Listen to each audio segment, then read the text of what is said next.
Classic, and it's coming up next. And a very pleasant good day. I'm Gerald Sanchez along with Brian Bogusevic, and we've got baseball. 9 games coming up on this historic tournament, the 25th year of the Astros Foundation College Classic, and it starts with the Rice Owls and the Mississippi State Bulldogs. And Brian, 2 historic programs. Every year we look forward to this tournament here in Houston, and this year the field is absolutely loaded. We've got teams with a ton of history behind them and a lot of teams with big aspirations for the 2025 season. For the Rice Owls, they'll be heavily relying on Tobias Motley, who has been a surprise for Jose Cruz Jr. Jose Cruz Jr. is looking for offense, and Tobias Motley has played his way into this Rice lineup. He was looking for a home defensively, but his bat got him into the lineup. He's done nothing but hit ever since he's been in there. For the Mississippi State Bulldogs, it is University of Houston transfer Ace Reese, who played in this tournament last year. And Ace Reese was a guy, he was highly recruited out of high school. He was highly sought after in the transfer portal this year. Since he's gotten to Starkville, he's impressed from the fall to early spring workouts, and it's been a little bit of a slow start for Ace Reese, but the tools are there. The tools are very impressive, and he's found himself a home at third base, and they're just waiting for him to break out. It's a beautiful day for baseball in Houston. It is the Astros Foundation College Classic, Rice, Mississippi State, and it's coming up next.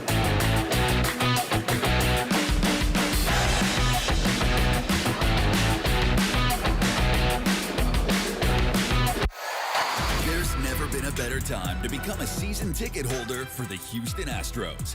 The average season ticket holder enjoys 45% savings over single game ticket prices, plus significant savings at the team store with exclusive season ticket holder discounts. Along with exclusive experiences and events, season ticket holders get priority access to postseason tickets. Become a season ticket holder today. Visit astros.com/season tickets for more information. The Texas Children's Houston Open is here. Houston's iconic PGA tournament is back in full swing, March 27th through the 30th, and tickets are on sale now. Get ready for an experience like no other in Memorial Park. The Texas Children's Houston Open is the perfect place to host family, friends, or clients. With general admission, venue hopper, and premium hospitality options available. Visit tchouopen.com/tickets today. Your Houston Astros are back for 2025. Built for the pursuit of a championship. Come experience the energy, the passion, and the unforgettable moments at Daikin Park.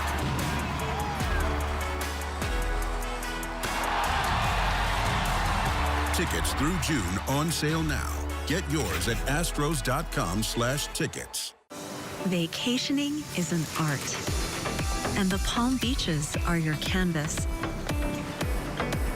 Stroll along sun-soaked beaches. Unwind at boutique resorts. Explore hidden and not so hidden gems. Here you'll discover a lifestyle that's nothing short of a masterpiece. Curate your perfect collection of experiences in the Palm Beaches.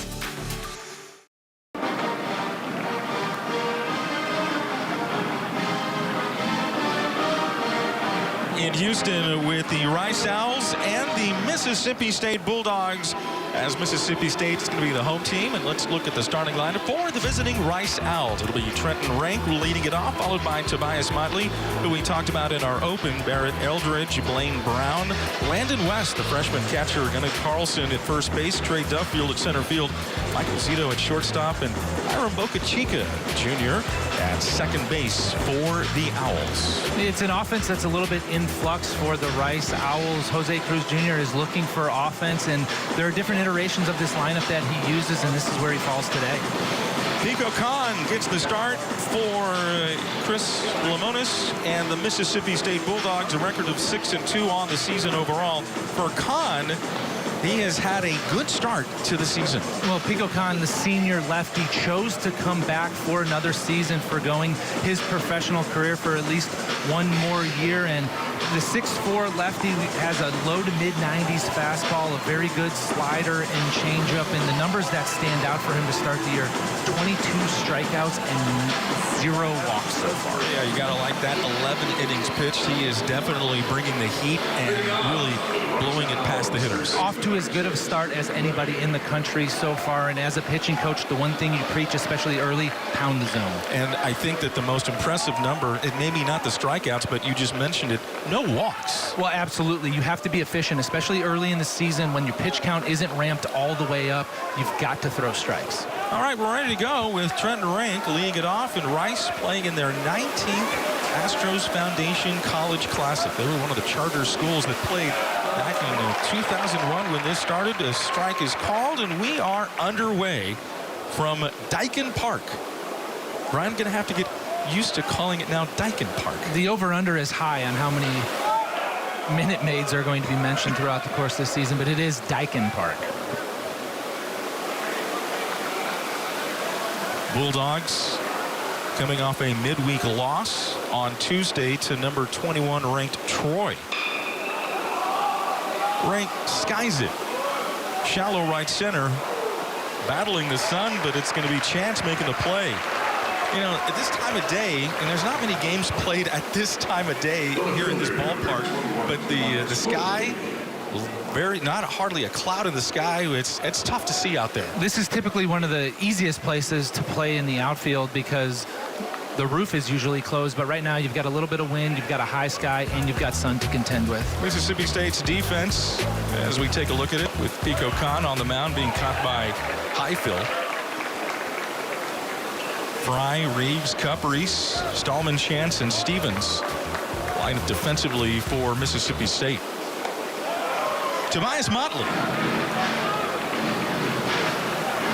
Count of 1-1. Motley, as we mentioned in the open, he's been swinging it very well. He's kind of hit his way into the lineup, Brian. Absolutely. He didn't have a home defensively early on to start the season. But the coaches were up front with him and said, hey, there's a couple guys ahead of you defensively, but your bat is right there and ready to go. So he took on the challenge, shored up some things in the outfield, got himself into the lineup, and has hit ever since he's been there. 1-2. Going to be skied. This is going to reach foul territory.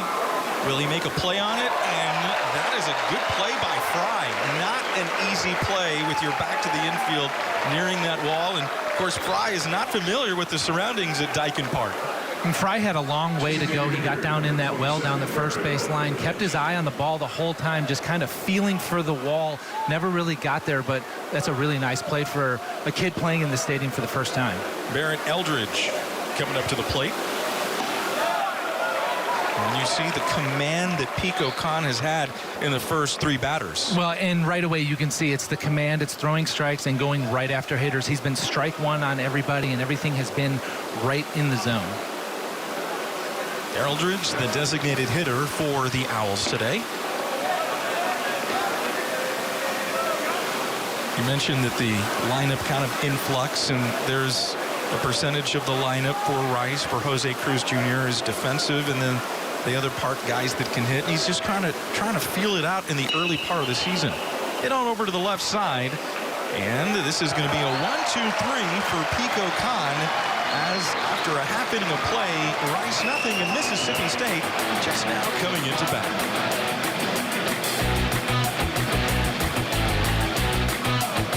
Is juicy chicken your thing? Is spicy hot honey your thing? Introducing new KFC Mike's Hot Honey Chicken. If that's your thing. Just $7 or share it for $25. The playoffs is the real basketball. That's the goal. Because that's a ticket to have a chance of winning it all. You need to get to the dance. Championship will happen after. You get a chance at it, but you need to admission fee first. Been watching the playoffs since I was 6 years old, 7 years old, so me being in that environment, me being on that stage is something that I dream about, and it'll be a big deal, and it's definitely our main goal for the season. In the quiet corners of our country, everyday people with a love for the outdoors are leaving the world a little better than they found it. These are the unsung heroes of the wetlands.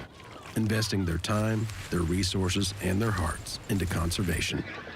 Join Ducks Unlimited and become part of a community of outdoor enthusiasts committed to preserving our wetlands for the next generations of unsung heroes.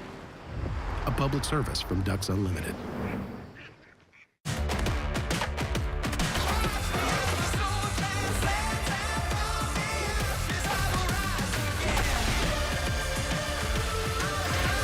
Catch Astros spring training action on Space City Home Network.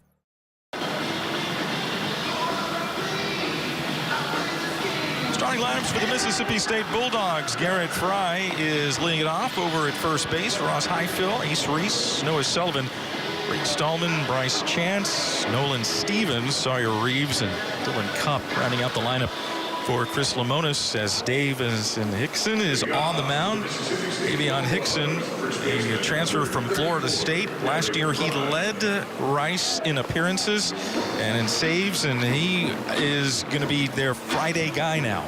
Davion Hickson has as good a stuff as anybody in the country. He is a true frontline starter, making that jump from bullpen to the rotation. The one question with him, with that electric stuff, is can he throw enough strikes? There's been some walk issues here to start the season, but his stuff has been good enough to get him out of those tough situations. But against an offense as good as Mississippi State, he's going to have to throw strikes. Parker Banks, pitching coach, along with Jose Cruz Jr., both said that with Hickson, he is one of those guys that just wants to learn. He's coachable.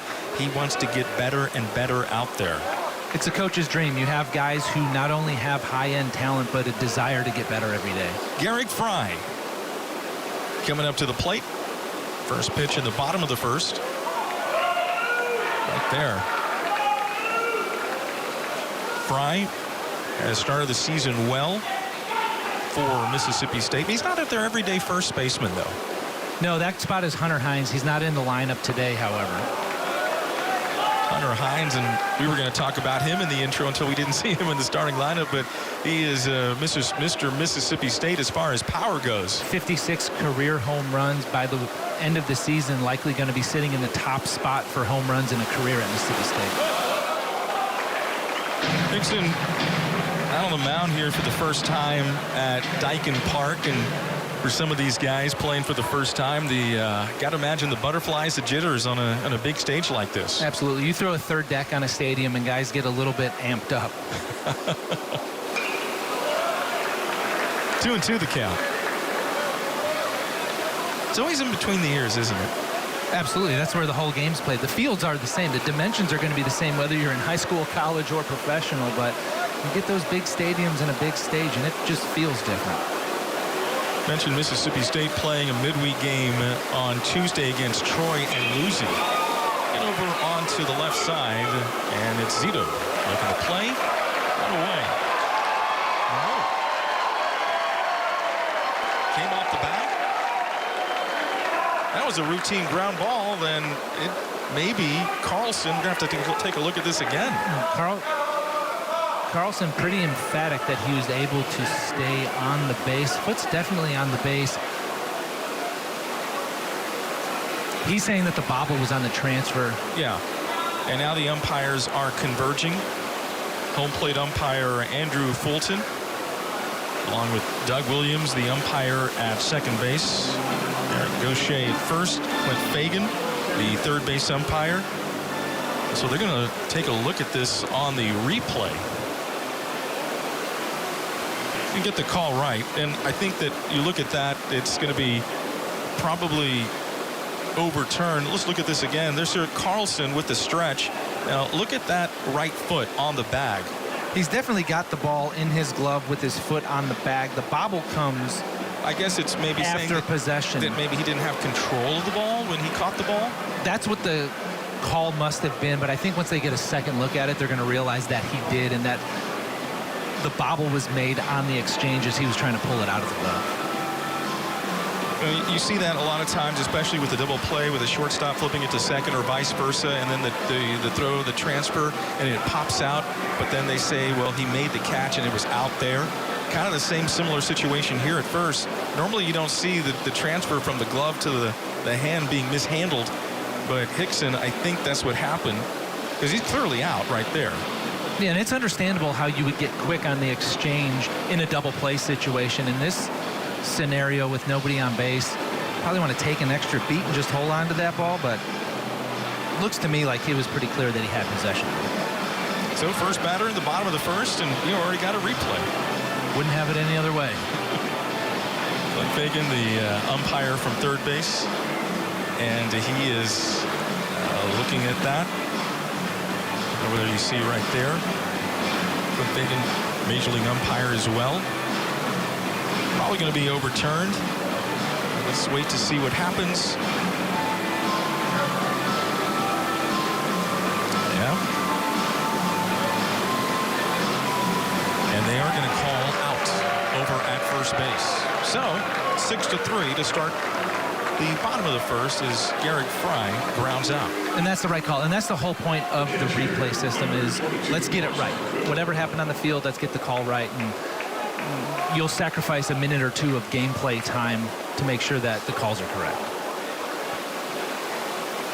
Well, after all of that, a couple of pitches from Hickson, and that was Ross Highfill. Highfill batting the number 2 spot for Mississippi State. Inner half of the plate, and that one just missed for ball 1. First pitch slider there from Hickson, and that's his best pitch. It's a big time swing and miss pitch, but he's going to have to establish it in the zone, try to drop it in there for a strike. First pitch. You say slider is the elite pitch for him, along with that 95 to 96 mile an hour fastball. Skied into shallow right, and second baseman Boca Chica making the play. Of course, that name sounds familiar. His dad used to play Major League Baseball. This Rice Ball Club, to start the season, went down to Puerto Rico and played 3 games against 3 very tough opponents. You're going to run into some stretches of the schedule throughout the course of a season that are tougher than others, and to do it off of the jump, to start the season with a couple of these tournaments against big-time competition, the Owls going to find out a lot about themselves early. Here's Ace Reese. Reese, as we mentioned, transferring from University of Houston, played in this tournament last year, and remember doing that first game against Texas State, in which Texas State won on a walk-off against Houston last year. On Friday, the first game of the tournament. Rice, a couple of years ago, opened this tournament in 2023, and they lost to Texas Tech. Excuse me, they beat Texas Tech 3-2. That was a very good ball game. Texas Tech at that point hadn't lost a ball game. They were ranked number 10. Rice beat them in the first game. Rice looking to duplicate the feat here against another quality opponent. Mississippi State winning a national championship in 2021. Beautiful pitch, and so far Hickson and Kahn hitting the corners with authority on those fastballs. Command isn't just throwing strikes. Command is pitching to the edges of the strike zone. Both these pitchers so far have showed the ability not only to throw strikes, but to put it in quality spots. Well, he blows it one right past Ace Reese, and it retires the side as both pitchers retire the side in order. Look at this gas right here, an out of half of the plate. And Reese whiffs and misses. At the end of 1, it's no score. This tax season, do more than just catch up. Spring forward with a free 5G phone with select Straight Talk plans. So you can spring for those new sneakers they need. Oh, those are nice. The unlimited streaming he needs. And with Straight Talk, guys, spring for something you never knew you needed. Spring forward with real unlimited data and get a free 5G phone with select plans on America's most reliable 5G network. Find us at Walmart and straighttalk.com. Be strong and of good courage. President JFK challenged us to achieve what no one thought possible. Our commitment to excellence, to do the impossible, is made possible right here in Houston, Texas. This is our moment to prove that Rice fight never dies. Rice Owls. Let's fly.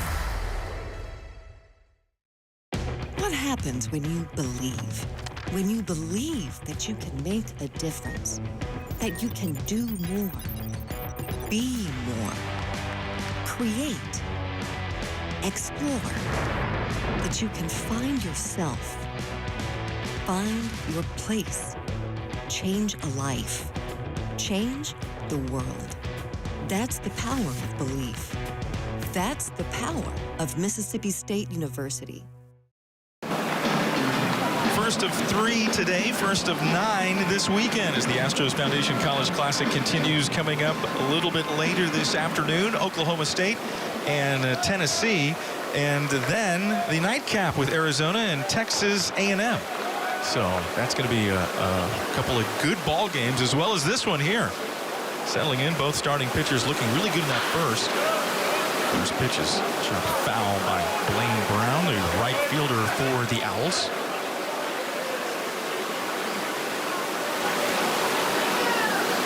Brown with excellent speed for Rice.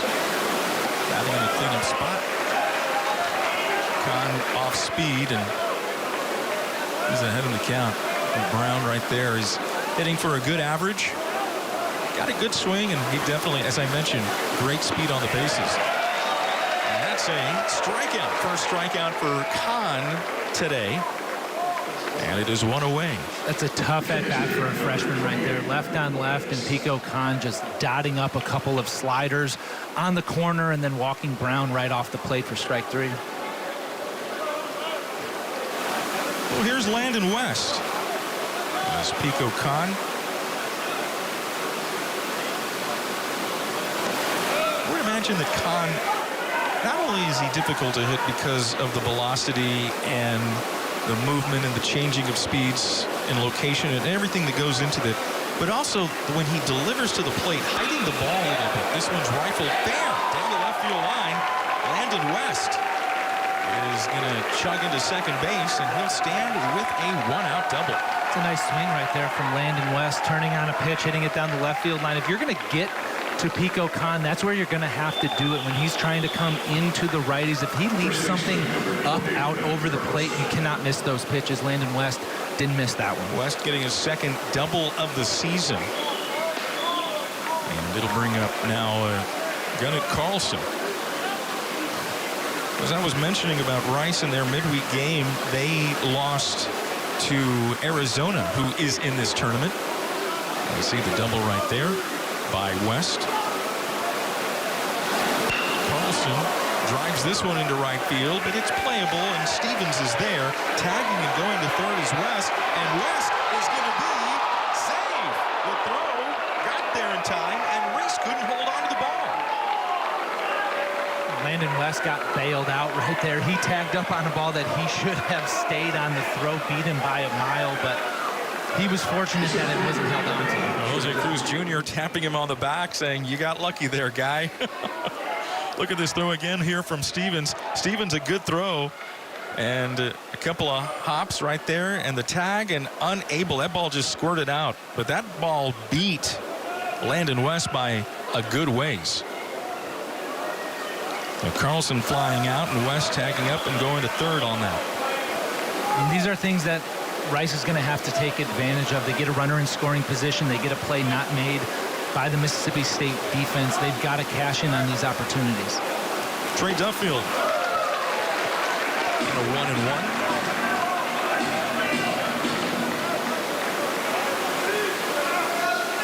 Duffield's hitting well to start the season.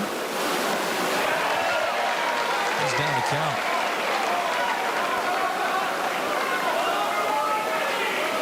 What I was going to say about Kahn is the release point, long and lanky, coming at you at that arm angle, difficult for hitters to pick up. Well, and he's on the extreme first base side of the mound as a lefty, turns his back a little bit, and typically you would think that's going to be tough on lefties, and yes it is, but it's also tough on the righties, especially when he's cross-firing, trying to run that fastball in.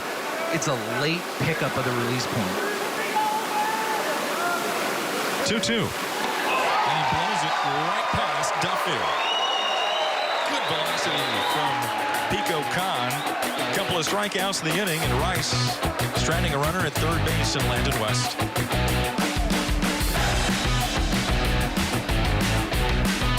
Consumer Reports ranks car brands on more than 50 road tests, reliability surveys, owner satisfaction surveys, and safety ratings from IIHS. And for 2025, Consumer Reports' most reliable automotive brand is Subaru. It's no surprise they also named Subaru the best overall automotive brand. Safe, reliable, trusted, loved. Subaru. If you're traveling to be surrounded by nature, don't end up surrounded by hotel. Excuse me, coming through.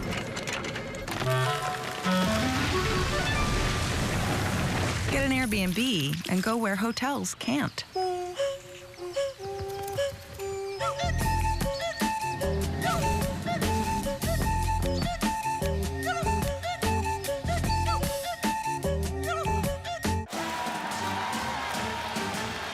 Some people just know they could save hundreds on car insurance by checking Allstate first. Like you know to check first that you bought seats in the right section.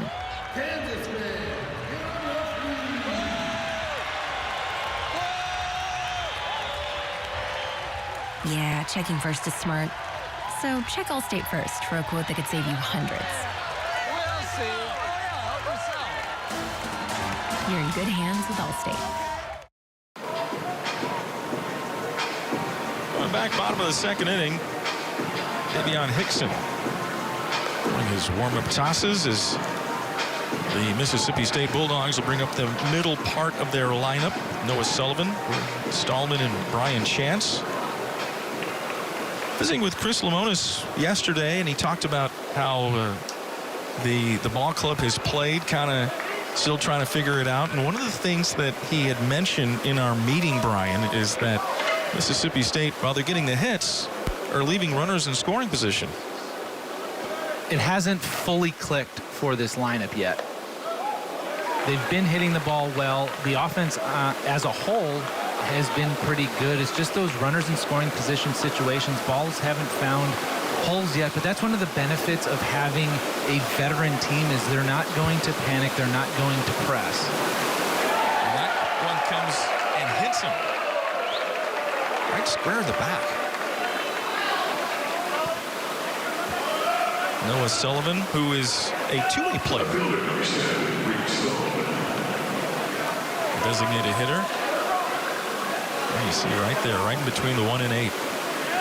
Going back to the discussion about hitting with runners in scoring position, one of the best predictors of whether or not a team is going to be able to hit with runners in scoring position is just whether or not they're hitting in general. And this Mississippi State offense, they're hitting.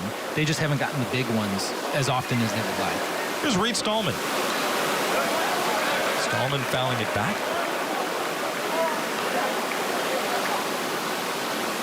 And Stallman with the numbers.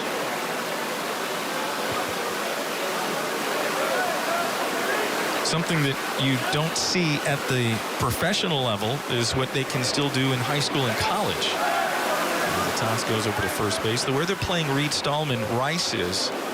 You've got the shortstop, Zito, Boca Chica, and Carlson all on the right side of the infield. It's your classic lefty shift. You pull the shortstop all the way over to the right side of the bag and stick the second baseman deep in the hole. You were a left-handed batter. Did you ever have a shift played on you? No, you know what? I hit the ball the other way quite a bit. I pulled the ball on the ground by accident. I wasn't doing that on purpose. Those were easy rollovers. You didn't need the shift to pick those up. Some guys, you know, they're extreme pull hitters, and no matter how much they try to go opposite field, they just end up hitting the ball. They keep pulling the ball. Well, and that's one of the advantages of the shift as well. As much as it is positioning in order to try to take some of those hits away, it can also get in the hitter's head a little bit. Stallman with a really long delay, and this is going to be a ball. Well, his time was called. I was going to say the pitch clock violation, maybe. It was just time that was called then. Hickson taking a little bit too much time, and then Stallman called time. Now we're ready to go. Right on that one. That's one of the things that with the adjustment now with the pitch clock, both in college and in the pros, and you were just kind of used to things sometimes taking a while, and all of a sudden the umpire jumps out and said ball or strike or whatever. And it kind of throws you off a little bit. Well, it'll throw you off a little bit. It's also something that pitchers in particular can try to use to their advantage. They come set early in that clock. They can just let it run down like Hickson's doing now. The pitch clock out in center field here at the ballpark at Daikin Park. No swing on the appeal. Third base umpire Clint Fagan with the palms down. You get 20 seconds in between pitches. If Davion Hickson gets his sign, comes set the last couple pitches with about 15, 16 seconds left, that's a long time as a hitter to just sit there and wait and wait and wait.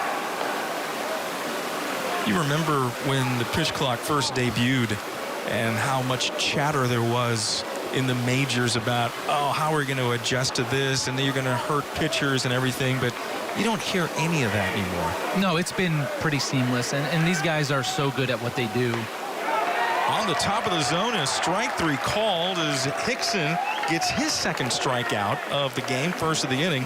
Good location from Hickson. Yeah, that's a really nice pitch right there from Davion Hickson, and as a hitter, you have to worry so much about his stuff that breaks out of the zone. You're worried about Chase, that electric slider, that fastball that really jumps out of his hand. But if he can put in those hitters' mind that it's going to be in the zone sometimes too, he's going to force them to swing. Also, home plate umpire Andrew Fulton calling that strike. And if you get that in the zone, if you start getting those calls on the corners and up and down, the hitter's got to have to really be on watch there. Well, and it opens up other things too. That slider right there at the top of the zone, it's breaking from up above the zone. So now if you have hitters whose sights are set at the top of the zone that they really have to protect that, all of a sudden you can start running 96, 97 miles an hour at the top of the zone, and they're going to be in swing mode, and that's a really difficult pitch to hit. And Hickson does get up to that velocity, 95, 96, according to his scouting report. You know, we talked about the slider being the elite pitch, and then, of course, with the velocity. But something that he can really throw a wrinkle that can really have a hitter hitting in a corkscrew, that change that he throws. That's kind of the X factor for Davion Hickson. That's what makes him have the ability to jump from the bullpen into the starting rotation, is that third pitch. It's a good weapon against lefties, and it just adds the element of depth, of front and back and change of velocity, not just can I pick up spin and lay off of a slider. Chance the hitter. And that is a strike called, much to the dismay of the Mississippi State fans. Well, Mississippi State, they're not happy with what the zone has been so far. They've had a couple calls borderline go against them, and it's not just that the calls are going against them, but it's also that that's Davion Hickson's Achilles heel, is being able to call strikes, and he's getting bailed out a little bit. Same location, same pitch. Well, at least the umpire is consistent. Well, and now Hickson's getting consistent, and credit to him. If you're getting something and you can exploit it, keep going back to it, that's just good pitching. Lead over at first by Sullivan.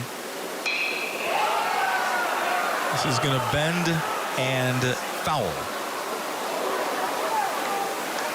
Little boy with a Mississippi State jersey looking for that ball. I think he's got it. It's always coming to the ballpark, you know, as a kid and getting that foul ball, a thrill.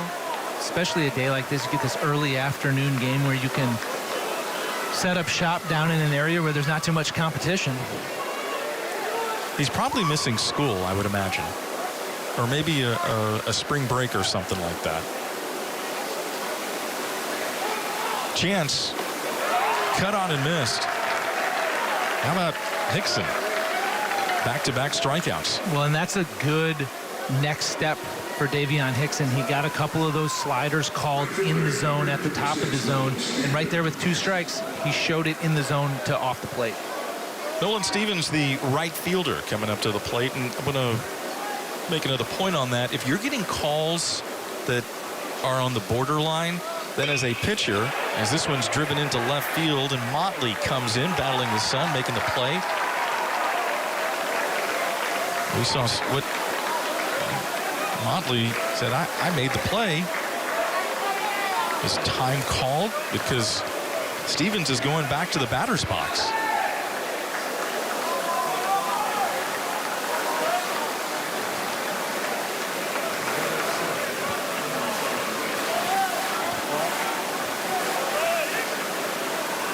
No pitch. It's an 0-0 count. So, yeah. So they call it a balk, and so that's why Sullivan's at second base. All right, Sullivan's at second base, so Stevens.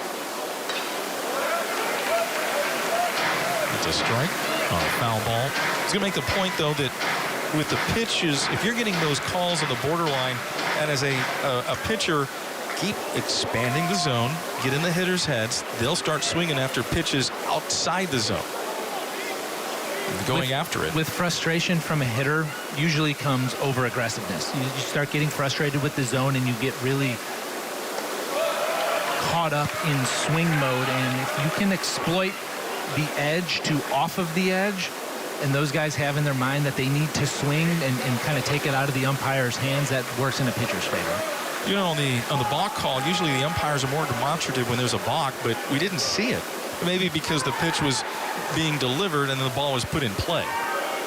And also, every hitter knows that if a balk is called on the pitch, that you essentially get a free swing. You get to try to put the ball in play. If it falls in, you get result of the play. If it gets caught, it's just called a balk and you get to go back. But you rarely ever see it actually get put in play on the balk call. 2-2. That's a full count.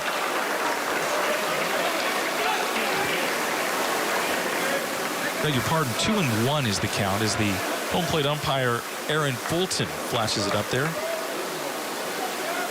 2 balls and a strike. You got it right now. Hickson steps off the rubber. Hickson's taking a lot of time. He's taking a lot of time and he's paying a lot of attention to the runners on base. And, you know, for a guy who has good batting average against numbers, has good swing and miss stuff, but who puts some guys on with walks and hits by pitches, he can't let them also advance on the bases as well. Jam shot, shallow center. It's going to fall for a hit, and Stevens is going to drive home the run. Sullivan, and that balk comes back and haunts Rice. We talked last half inning about taking advantage of opportunities. The Rice offense wasn't able to do it, but the Mississippi State offense is. They get the balk call to put a runner in scoring position, a runner who reached base on a hit by pitch, and all of a sudden a blooper falls in and you've got yourself a 1-run lead. Mississippi State grabbing the lead here in this second inning. So a hit batter, a balk, and then a bloop RBI single. Mississippi State, the Bulldogs being opportunistic, getting their first run of the ball game against a really good pitcher in Davion Hickson. Hickson, goal here for him, eat a lot of innings. Rice used a lot of pitchers on Wednesday in their loss against Arizona. 11-8 was the final from Reckling Park. Arizona, of course, sticking around and playing here in the tournament this weekend. And that's part of being a frontline starter. And Davion Hickson sits right at the top of that Rice rotation. It's about having good stuff. It's also about getting deep into the game. You know, the Friday starter in college baseball, he sets the tone for the rest of that series, how long you go. Because ideally, coaches want to use their bullpen mainly for Saturday and especially for Sunday. And if the guy that's your Friday night guy can go deep, then you just don't tax your bullpen as early. It's one of the things that's so unique about baseball relative to other sports is the cumulative effect of a game on the games that follow for 2 or 3 days. And if you can get deep into a game as a Friday night starter and maybe only have to go to 1 or 2 relievers and stay fresh for Saturday and Sunday, it gives you a better chance not just to win Friday, but also the next 2 games. Sawyer Reeves, second baseman, as Hickson tries to go on the outer half of the plate.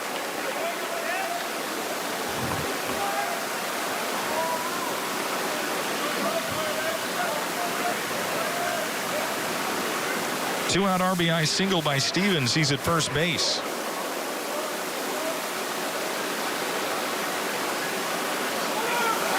Runner goes. This is fouled up against the net. Again, Hickson taking his time.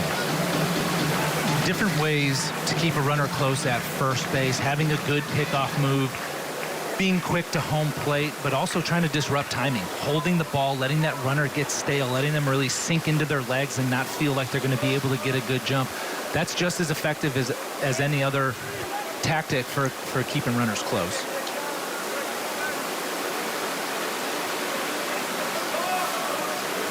Hickson. This is fouled off again. Hickson, of course, college teammates while he was at Florida State with his third baseman, Rank, Trenton Rank, and then over at first, Gunnar Carlson also was his college teammate at Florida State for a little bit. And the transfer portal has become so important to college baseball. And we're going to get into that too, about the transfer portal. A lot of JUCO players now. What a battle here with Sawyer Reeves. Hickson has really established his glove side, that pitch away to a right-handed hitter, both the fastball and the slider, but it looks now like the Bulldog hitters are leaning out over the plate a little bit. A lot of foul balls over to that right side. If Hickson feels comfortable going in, he's going to be able to beat some bats on the inner half to these righties. That one very close. Hickson wanted that call. So did Landon West, his catcher. Davion Hickson, the body language right there, and that was just off the plate. Obviously a ball, but he wanted that one. So it's even at 2-2 on the count. High fly. Duffield battling the sun, sunglasses down. He's got it. And that does it for Mississippi State in the bottom of the second inning. 2-out RBI single by Stevens brings home Sullivan. 1-0 Bulldogs. Chipotle's braised beef barbacoa might be our best kept secret. Slow cooked, responsibly raised beef, seasoned with garlic and cumin. Hand shredded for fall to fork tenderness. Chipotle's braised beef barbacoa. If you know, you know. My favorite part of the game is really just the competitiveness. Going out there, trying to win. That's my favorite part of the game. Like when the arena gets loud, I like winning. I love to compete, really, in anything I do. It could be bowling, it could be, air hockey, it could be rock, paper, scissors. I just love to compete, so to have everybody, competing on the highest level, I think that's where I, find love for it. This week on Rockets All Access, Jabari Smith Jr. makes his much-anticipated return to the hardwood. It felt great. It felt great sitting there going out competing with my teammates, not just watching. I'm just happy to be back. Thank God. And assistant coach Royal Ivy is mic'd up on the sidelines. Sorry, hey, way to get into him. Get the ball out of his hand, yeah! Rockets All Access, presented by Memorial Hermann on Space City Home Network. The excitement, the emotion, the passion. This is H-Town High School Sports with Todd Freed. See it all right here on Space City Home Network. Moving along to the top of the third. What a beautiful day in Houston. A stark contrast to the weather we had here last week in Houston, Texas, as Pico Khan for Mississippi State out there for his third inning of work, and he's been impressive so far, shutting down the Owls. They've had a double by Landon West, but a couple of strikeouts, and he continues to throw innings without walking a batter. It's looked exactly as advertised for Pico Khan. A lot of strikes and the ability to win within the strike zone. Michael Zito, the shortstop, hitting in the number 8 spot. Zito, only 10 at-bats, but 4 hits. So he has been effective in the short time that he's been able to play. Jose Cruz Jr. talked about the lineups and the influx. We talked about that at the beginning of the broadcast, and how Rice is trying to still put pieces together. There's some platooning that's going on as well. And that is very typical of a college baseball team this time of the season. You're still evaluating, still trying to figure out not only what you have, but what works together best. Do you want to be more defensive oriented? Do you want to put out your best offensive lineup no matter what? And it usually works itself out. 0-2. He was on that pitch too right there. Zito fouling that back. And Michael Zito's been a nice surprise. They knew the glove was going to be very good. He's an excellent defensive shortstop. The bat was a work in progress, but the early results so far have been very good.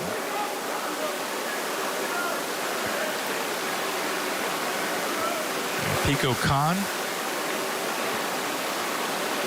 He has that look, doesn't he? Over to the shortstop cup. One away. That look that I'm in control. This is my game. I set the tone. And everything else works around that. That's a veteran pitcher with confidence in his stuff. He knows that if he goes out there and executes his pitch, that he's going to be successful, and his confidence comes in knowing that I can win within the strike zone. I don't have to trick you. I don't have to get you to chase. I can just execute my pitch on the edges of the zone and beat bats. Jose Cruz Jr. coaching over at third. His 4th year as the head coach at Rice is Boca Chica. Skying this one into right field and sending Stevens back. Boca Chica going after the first pitch, and first time through the lineup for Pico Khan, and he has not been touched really as Jose Cruz Jr. Former big league veteran. Worked with the Union before taking the job at Rice. Of course, he played at Rice. There isn't much in the game of baseball that Jose Cruz Jr. hasn't done. Been on big league coaching staffs, college coaching staff, played. Chip Hale, coach of the Arizona Wildcats, and Jose Cruz Jr. were both on A.J. Hintz's coaching staff with the Detroit Tigers, and then within a couple of weeks they were both head coaches in colleges. So A.J. had to get a couple of new assistant coaches. Of course, A.J. Hinch, former manager of the Houston Astros, 2015 to 2019. A fastball, beautiful pitch by Pico Khan. Rank 0 for 1. This is going to reach the seats. This is what you love to see as a pitching coach. You go out there, you scratch across a run in your half of the inning, and your pitcher comes right out and goes after hitters, trying to get you guys back into the dugout to get some more runs.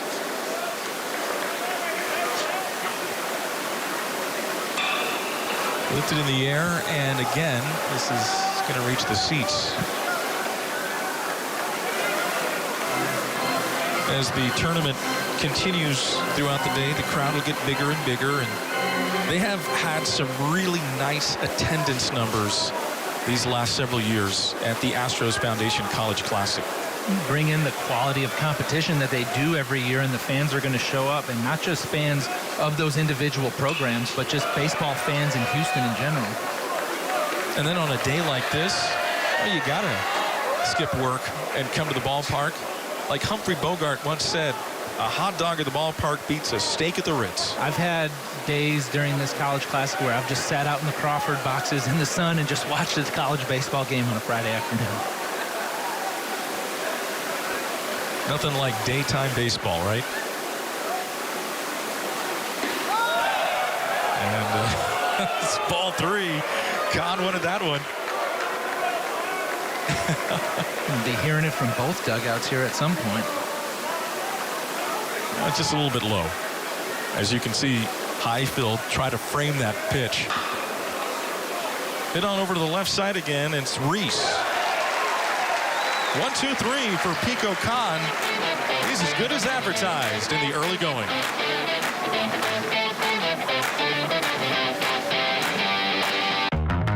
The 3 for Me, only at Chili's, serves up the delicious Big Smasher Burger, piled up high with nearly half a pound of beef. Or you can settle for just some other burger at a drive-thru. Anyway, gonna need some room, cause the 3 for Me still fills up the table with the bottomless drink, all the famous Chili's chips and salsa you can eat, and it's still the best deal around at just $10.99. See you later, tiny drive-thru burger. This Chili's 3 for Me is the best $10.99 you can eat. There's never been a better time to become a season ticket holder for the Houston Astros. The average season ticket holder enjoys 45% savings over single game ticket prices, plus significant savings at the team store with exclusive season ticket holder discounts. Along with exclusive experiences and events, season ticket holders get priority access to postseason tickets. Become a season ticket holder today. Visit astros.com/season tickets for more information. The Texas Children's Houston Open is here. Houston's iconic PGA tournament is back in full swing, March 27th through the 30th, and tickets are on sale now. Get ready for an experience like no other at Memorial Park. The Texas Children's Houston Open is the perfect place to host family, friends, or clients. With general admission, venue hopper, and premium hospitality options available. Visit tchouopen.com/tickets today. Houston Astros 2025 spring training, and it's going to be seen here on Space City Home Network. A little bit later with the Cardinals, and then the Yankees, Nationals, Mets, Cardinals a bunch of times. Spring training. It's great to have baseball back. A lot of good stuff so far this spring from the Astros. The young guys have showed well early, and we're getting to that time of the spring where you're going to see a lot of regulars now. Dylan Cupp, the shortstop, to lead off against Davion Hickson. It's going to be a lot of questions that the Astros will have to answer early in the season. Some new faces on the ball club. Different than in years past. There were years when you could show up to spring and we knew who the 26 guys on the roster were going to be. Hit batter, Cupp, and the second straight inning in which Davion Hickson has hit the leadoff man. He hit Noah Sullivan that eventually he came around to score because of the balk, and then the RBI bloop single. Look at this pitch again coming inside, and ouch. Cupp hit. There's just nothing you can do as a hitter right there. You're trying to stay on a pitch, trying to fight against possibly a slider away, and by the time you realize that that pitch is coming up and in, there's just nowhere to go. It's going to sting a little bit, but Dylan Cupp is okay. Now, something that's simple, Brian, that we in baseball that we keep going and going, but maybe someone that's tuned in, that's just watching a relative, a family member on a team, and we mentioned the balk. And that's something that's not everyday talk in baseball. Explain what a balk is. Well, a balk is an illegal move by the pitcher, and it's born out of deceiving the runner. You're not supposed to do anything to deceive a runner on the bases. It could be not come fully set before you deliver a ball. It could be make a move towards home before you pick over to first base, and if you do it, the runner gets to advance one base. Any deception to fool the base runner. Gary Fry coming up to the plate. And that being said, every pitcher who's on the mound is trying to push those limits of deception and what they can get away with. What's the old saying? If you aren't cheating, you aren't trying, right? In the game of baseball. Gary Fry, leadoff man in the lineup. Now Fry, what a great first name for a baseball player. For a first baseman. Yeah. I don't think that's by accident.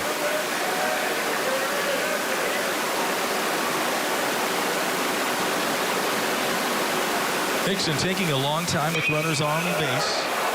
Coming in is Duffield, and he puts it away for the first out. We talked about the use of holding the ball by a pitcher to try to discourage a base runner. Right there, Davion Hickson was holding the ball, holding the ball, holding the ball. Dylan Cupp had a very aggressive lead, and he was looking to try to run, but he flinched towards second base before Davion Hickson made his move and had to shut it down, and then Hickson delivered the ball. That's how you shut down the running game right there, is you disrupt the timing of the jump. Ross Highfield, catcher. And that's something that, again, there goes Hickson paying attention to the runner. That is something that if you don't know really what you're looking for as a fan in the stands, you don't see it. But once you do, it's a beautiful thing, the cat and mouse game between the pitcher and the base runner and the batter. And we saw the opposite right there. Hickson came set and almost immediately delivered it to the plate, trying to give different looks to the runners over there so they don't feel comfortable. And everything is for a reason. Guys aren't just holding the ball just to hold the ball. They're doing it to try to get a reaction out of the runner. Got on and missed. Now, Hickson, because you had probably alerted that the move home doesn't get rid of the ball as quick, and guys can get good jumps. So he's got to do everything that he can to keep the runners close over at first base. Well, he's got a pretty big leg kick, and he also has a long arm swing in the back, so it's just going to take him longer to get the ball out of his hand and get it to the catcher. That gives runners a better chance to steal a base on you. So there's things that you have to do outside of just being quicker to the plate in order to try to shut down that running game. The old school of thought is the guys that are power pitchers usually take longer to get the ball to the plate. And if I'm a pitching coach and I have a kid like Davion Hickson with that kind of stuff, what I'm telling him is, yes, you want to pay attention. Yes, you want to be conscious of the runners. But your best bet is to go after the guy at home. You've got the stuff to go get strikeouts and swings and misses. Don't let it take away from what happens at home plate. Continues to work on the runner. Another thing that's different with the college game compared to the pro game is that in pro game that you only have 2 throws over to first base. Third, you got to make sure you get him, otherwise it's a balk and he's going to second. However, in college, you can go to first or wherever in the bases as many times as you want. Long hesitation, now the 1-2. And it's right down the middle. Highfield got for excessive window shopping. 4 strikeouts already for Davion Hickson. Look at that smile right there. I think he knew he got his hitter. Well, he's worked the ball away to these right-handed hitters so much. Get them looking for the slider. Put it in their mind that that's the pitch they're going to have to deal with 2 strikes, and then he backs that up with a fastball pretty much right down the middle. Here's Reese.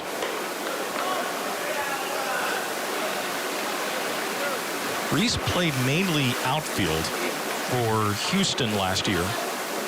Now he is their everyday third baseman. And that was one of the things that this Mississippi State coaching staff wanted for Ace Reese when they brought him in, was to find him one position. It's hard enough to hit at the Division I level. It's hard enough to hit in the SEC if you're worried about multiple positions defensively.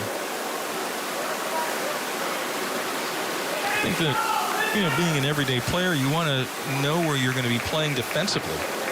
And Ace Reese has the tools to play a lot of different positions, but over there at third base, he's got Jake Gautreau, who was the third baseman by trade on this coaching staff. They've put in a lot of work together.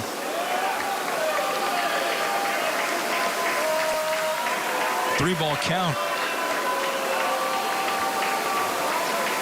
That's the first 3-ball count that Davion Hickson has had today. And he's behind 3-0 with 2 outs. On a 3-0, Reese fouling it off. That's another thing that's changed throughout the game. You never used to see guys swing 3-0, or very, very rarely. Now it's kind of like what they do in football. You can see guys going for it more on 4th down than ever before. Well, you've got to strike when you have the opportunity, and with the advanced stuff that college pitchers have now, you're doing yourself a disservice by taking a good pitch to hit. Runner going with it 3-1, and now Reese has swung in a couple and fouled off. Hickson has now come back, and it's a full count. And that right there is why you don't want to let a good 3-0 go by. I know Ace Reese didn't hit that 3-0 pitch, but he took a good pass at a good pitch to hit, because right there, Davion Hickson just painted up 95, 96 right on his hands. That's not something that you like to hit 3-1. Reese struck out the first time that he came up to the plate. Hickson just blew it right past him to end the first, and I think that that's probably in the back of his mind, too. Well, not only is that in the back of the mind, but the 3-1 pitch that got in on his hands. So if I'm Ace Reese, I know that I've got to speed up a little bit and just trust yourself to hopefully lay off a breaking ball. Oh, that was close. But Reese takes it for ball 4, and advancing to second is Cup. Oh, so close. Let's look at this one again. Davion Hickson had it in his mind. He was thinking along the same lines as us, that Ace Reese was going to get sped up a little bit. He counters with the slider down and in, but Ace is good enough eye to recognize that spin and shut the swing down in time. But here's Sullivan. And Hickson starts him off with a strike. Right here in this situation for Davion Hickson, he's been very concerned with the runners on base so far in this game. But when you have a runner in scoring position and 2 outs, put your focus 100% on the hitter and just get the 3rd out. There's been some pitches that Davion Hickson has thought should be strikes, and Andrew Fulton, home plate umpire, has not given it to him. It's been fairly consistent with the up and down. That edge has been kind of a coin flip at this point, but the ones that are up are getting called, the ones that are down are not getting called. That one was down, and it misses for a count of 2-1. And this is where you don't want to be. Noah Sullivan leading the team with 11 RBIs in an advantage count with runners in scoring position. Runners in scoring position. Mississippi State struggling this year, but they're 1 of 1 so far as they got that run home with 2 outs, and Nolan Stephen just a little dunk hit into center field after Sullivan advanced to second after a hit by pitch with that balk, and then he came home. And you've got to know when it's time to change and when it's time to just stay the course. And they've been swinging the bats well. They don't need to really change their approach much. Boca Chica playing close at second base. Now he goes back to his position. And Sullivan, now he is ahead in the count, 3-1. The second straight batter in which Hickson has gone to a 3-ball count to. It's the second batter overall. This one's a big pitch. The 3-1. And he lost him. Not even close. You can see these misses for Davion Hickson getting a little bit bigger. They were on the edges or just off to start. A little bit of overthrowing, maybe a little bit of fatigue. This is 2 consecutive long innings for him. Over 20 pitches last inning.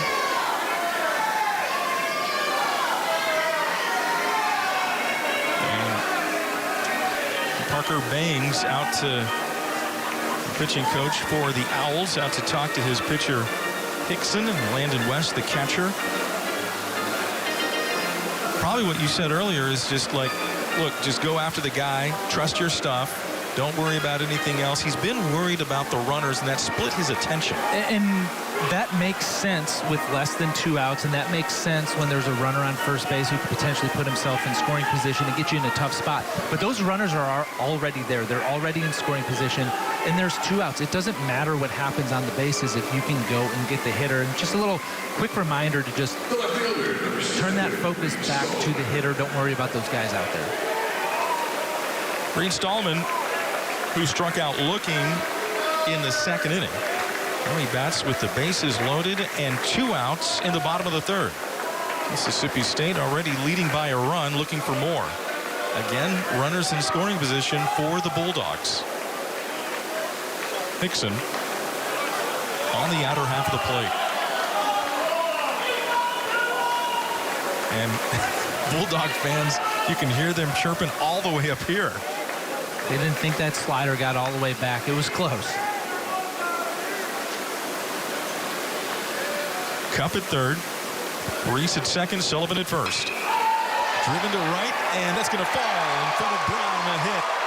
And this is going to bring home 2 runs. Well, Mississippi State want to improve with runners in scoring position. And so far, today, they're 2 for 2. And they lead 3-0. And that's a really good swing right there. Ball down, but out over the plate. Sullivan goes down, kind of gets in his legs a little bit to hit that pitch. And Blaine Brown out there in right field. It's a tough read, that low line drive. He would have had to be 100% committed to come get that ball off the jump, and he wasn't, so he's got to shut it down because you don't want to play that into a triple. Cup and Reese score. The inning has been littered with walks and a hit batter. And Stallman makes him pay. That's the first hit of the inning. Here's Bryce Chance. Second hit of the ball game. Both have been RBI singles.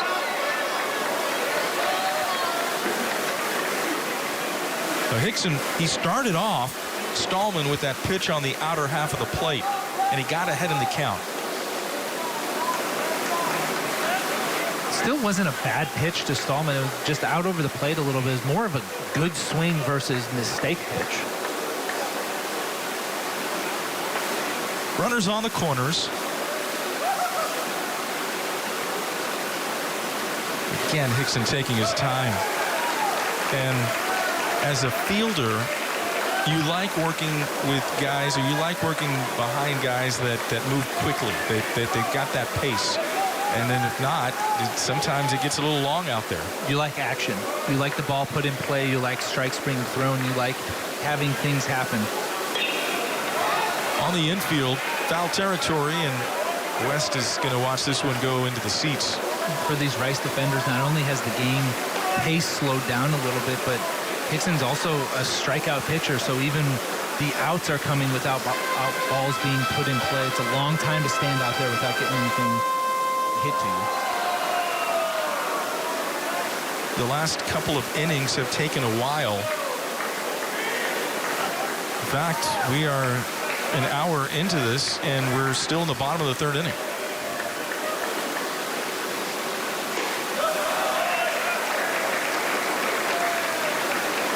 Even at 2-2.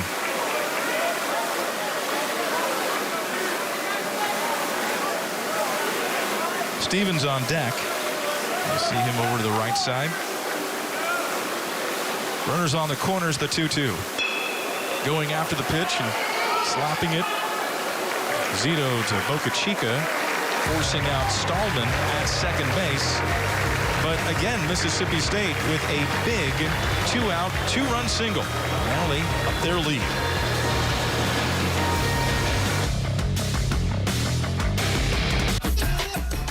Sorry,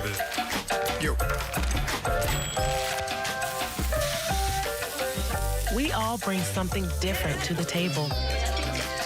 Ben's Original. We're all original recipes.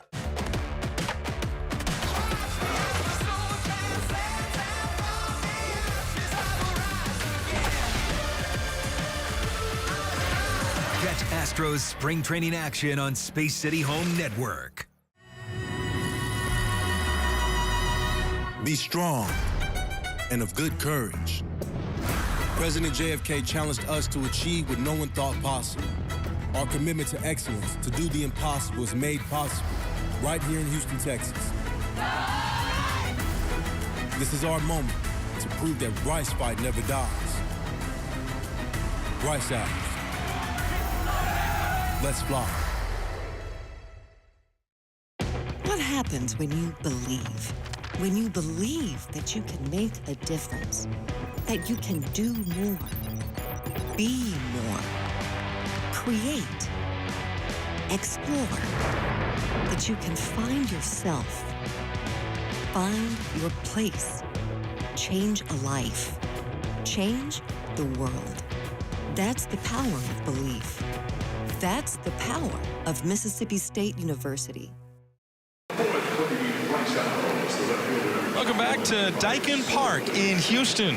First of 9 this weekend. And look at the Mississippi State dugout. They've got a 3-0 lead. They're enjoying a 3-0 lead in the top of the fourth. And this guy here on the mound, Pico Khan, has been wonderful for the first 3 innings. Tobias Motley, we highlighted in our open. He's 0 for 1. Pico Khan's the kind of pitcher, he's going to be ultra aggressive anyways, but give him a couple run lead and he's just going to start pumping strikes. And that's going to be a fair ball down the right field line. Second hit for Rice, and Tobias Motley leads off.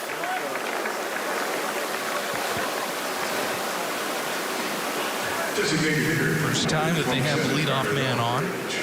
That's the way that Rice is going to have to do it. Khan doesn't walk anybody, so you're not going to go up there and just take pitches trying to get yourself back into the game. They're going to have to hit their way back into this. There's Barrett Eldridge. Oh, he looked like he wasn't sure about that swing. And that's what a guy who throws a lot of strikes can do to you. You get in swing mode, you get sped up a little bit, and all of a sudden guys become susceptible to taking some bad swings on breaking balls. They call those the sword swings, I believe. Eldridge 0 for 1. Another swing that didn't look like he was very comfortable. No, he looks like he's having trouble picking up that release point. Pico Khan turns his back to a right-handed hitter, and they don't see that ball for a long time. Left-hander looking right at that base runner. Again, Eldridge didn't look comfortable in that swing, but he was able to make contact and stay alive. And I like what Ross Highfield did right there. He knows where he wants Khan to land the ball, that slider to the back foot, but he showed him a target out over the plate, which is, hey, this is where I want you to start it. This is where you're going to throw that pitch to get it to finish where you want. And we talked about this earlier about with the velocity, the location, and everything that Kahn has going for him as far as the stuff and the command. And then on top of that, you talked about the release point. That's the tough part is there's a swing and miss, a swinging strikeout, the third strikeout for Pico Kahn. And what that allows him to do is allows him to be able to challenge hitters when he wants, whether it be early in the count, whether it be with a lead in a game, because he can get swings and misses like this. That's a fastball over the middle of the plate, but it's still a late swing just because it's really difficult to pick up. There's Blaine Brown.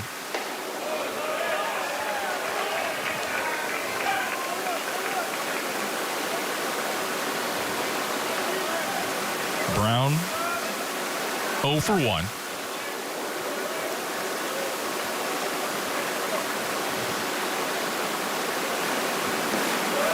One just missed. This is how the last at bat for Blaine Brown went. It was Pico Kahn showing him sliders on the plate to start and trying to coax him into walking off the plate a little bit. That's a good take right there from a young hitter. Brown, his dad, name might sound familiar, Chris Brown. Chris Brown, a All-American running back, Colorado, and of course he played for the Tennessee Titans, the third-round pick. Played 8 seasons, had 3,000 yards running. Good athletic bloodlines in that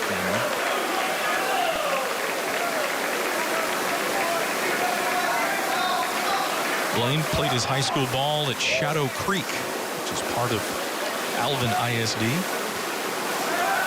The Shadow Creek Sharks.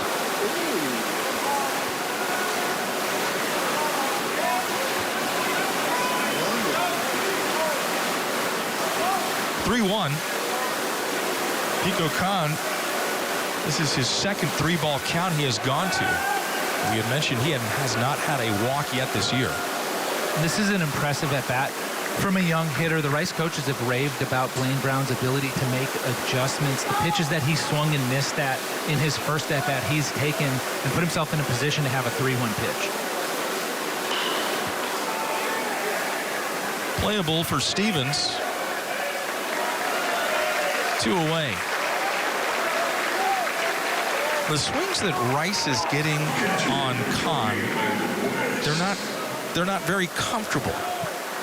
I think maybe other than that Tobias Miley's hit opposite field, hasn't been a lot of good swings. No, and that's a product of a difficult release point. When you're getting in advantage counts like that and getting fastballs in fastball counts and still aren't right on that pitch and aren't timed up to that pitch, that just means that guys are really having a difficult time with the release. West going after the first pitch and skying this one into right field. Stevens puts it away for the third out. So far, Pico Kahn has not given up a run through the first 4 innings.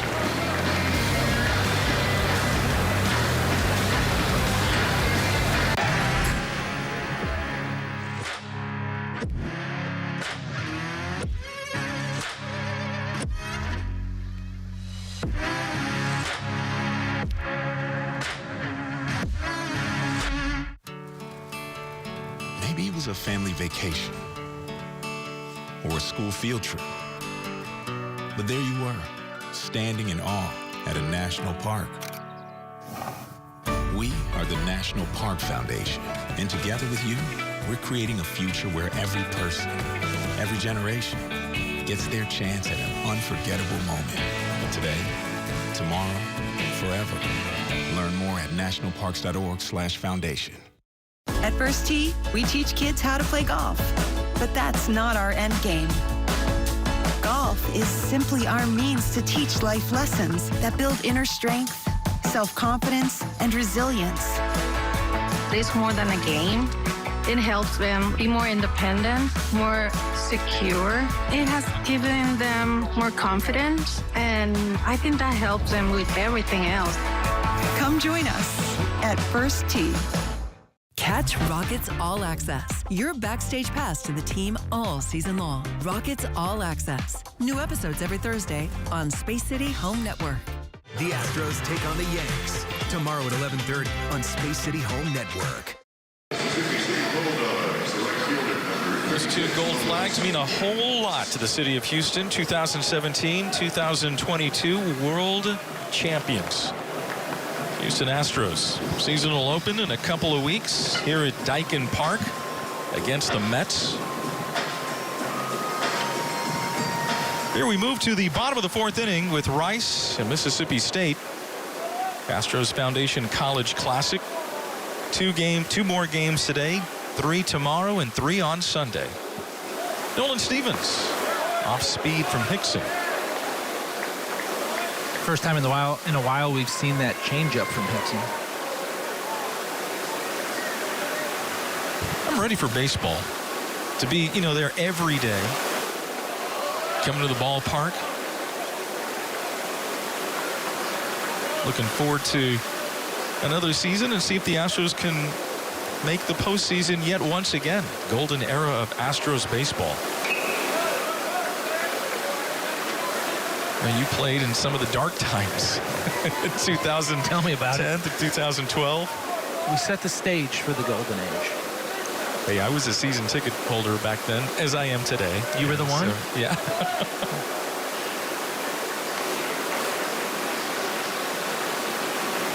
Win or lose, I tell you what, though, when you come into the ballpark, nothing beats it. No, and but it also helps, though, to have a winning ball club. And it's such a good atmosphere now. All the games are packed. The fans are energized. Everybody's into it. Everybody knows the team so well. Stevens got the shift playing against him on the right side of the infield. Mississippi State hitters have done a really good job dragging these at-bats out.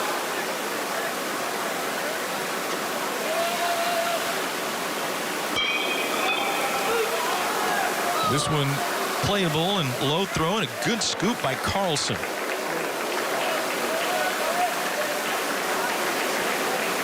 Had him play perfectly, didn't they, in that shift with the third baseman, Rank, who was playing in the shortstop position, but he made that play.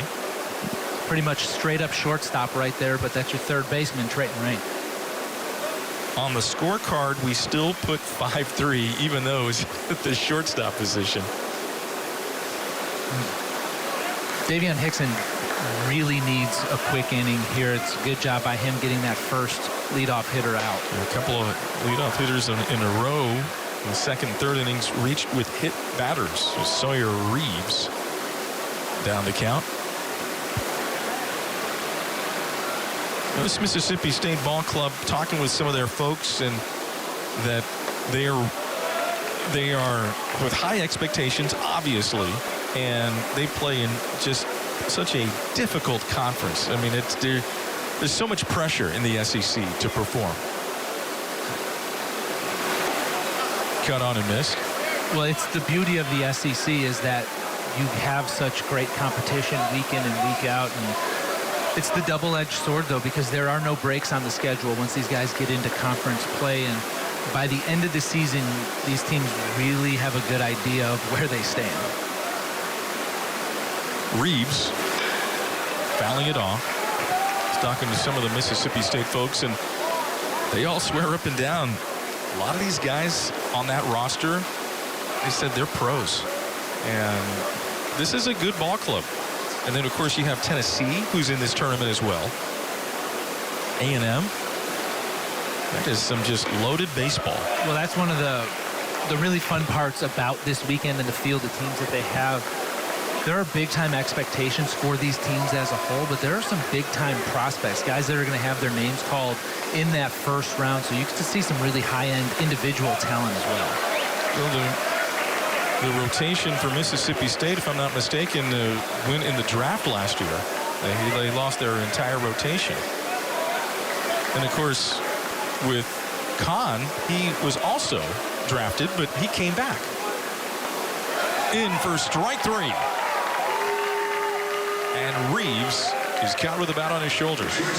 Strikeout number 5 for Davion Hickson. When you have the kind of talent that comes through a program like Mississippi State, you're always going to be losing guys to the draft, so the ability to be able to recruit and replace and try to keep some guys in place is something that's always going to be a factor. Brian, that last pitch that Hickson threw to Reeves, that was good movement down in the zone. Now here's Dylan Cupp, the number 9 hitter.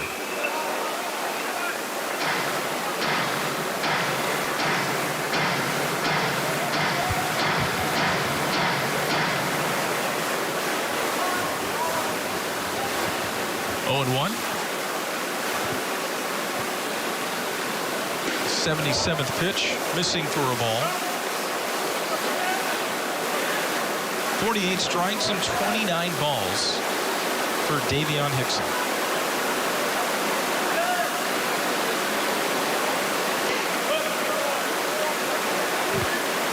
Hickson looks like he lines up on the first base side of the rubber, which he does.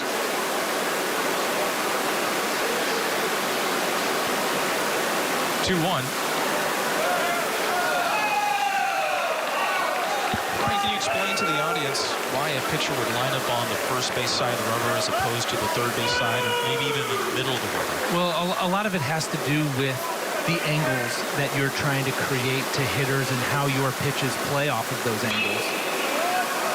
And for Davion Hickson, he's a guy who really likes to establish a way to a right-handed hitter, so he's moved over to that side a little bit, given more of a direct line to the outside corner with his fastball, and also have the ability to start your slider right there and break it off the plate.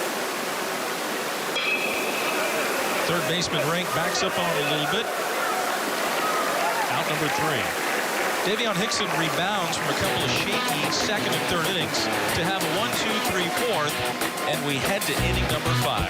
Bulldogs with a 3-0 lead.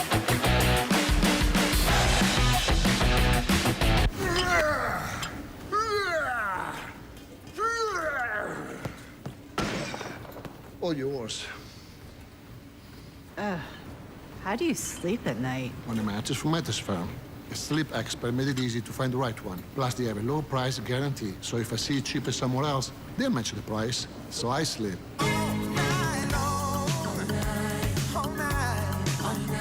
Get matched at Mattress Firm. Sleep at night.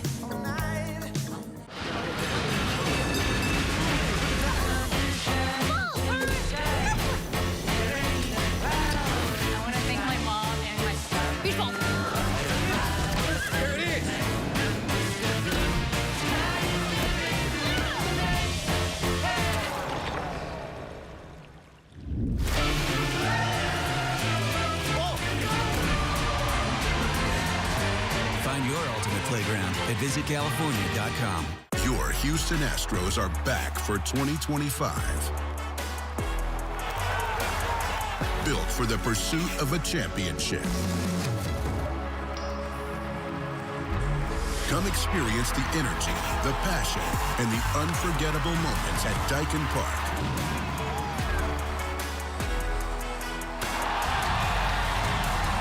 Tickets through June on sale now. Get yours at astros.com/tickets.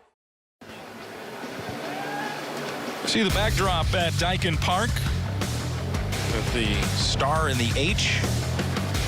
That wasn't there when this ballpark first opened. They had Towles Hill out in center field, but they brought in the fence for 2017, and they win a World Series that year.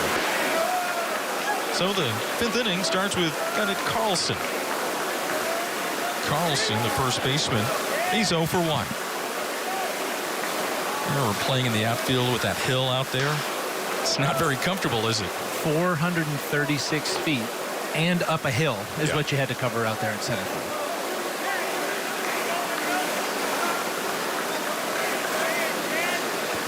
Remember several players going up that hill?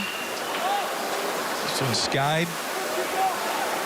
The outfielder, center fielder, that's going to be Chance making the play, calling off Stallman. I got it. You see some lines in the outfield. That's from the golf, in the indoor golf tournament that they have. Not tournament, but they have golfing here inside the ballpark. See some of the lines in the outfield. Brian, you were wondering what those were. I thought maybe it was just dew. It didn't dawn on me at all that they had that golf event. I knew it was out there, but now that I see it, it does look like some greens out there. Trey Duffield goes all the way to the backstop. You mentioned Tal's Hill being out there and having to deal with the hill, but those flagpoles that are still out in center field, they were in play. They were at the top of the hill. So not only did you have to deal with that, but if you got to the top of the hill, you might run into a flagpole. I remember one time I saw a ball hit in a ball game right straight over that wall, over the hill.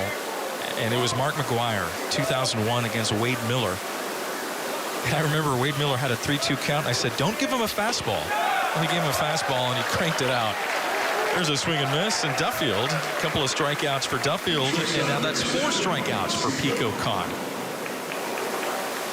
Pico Khan continues to roll, filling up the strike zone and getting a lot of swings and misses. Typically, you think of guys who get a ton of swings and misses as being able to expand the zone. He's doing it within the strike zone.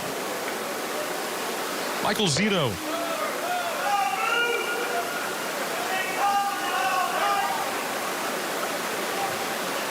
Zito from Milton, Georgia. And pounded in there for the strike. Attacking the zone, and Pico Khan is definitely aggressive in the zone. Getting ahead in the count. We mentioned no walks coming into the game, and he's thrown 4 2/3. Still no walks this season for Pico Khan. He's also got those 4 strikeouts.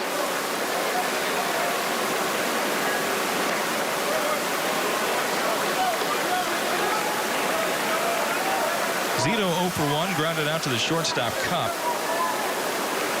Rice has collected 2 hits as Jose Cruz Jr. looks on. Played some time at this ballpark. That's going to be a walk.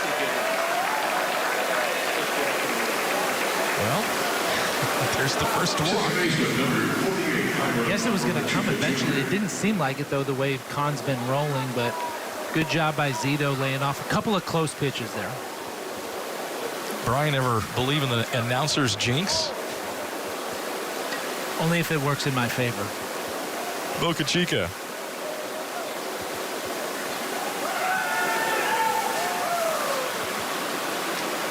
And Khan, a 2-out walk to the number 8 hitter, Zito.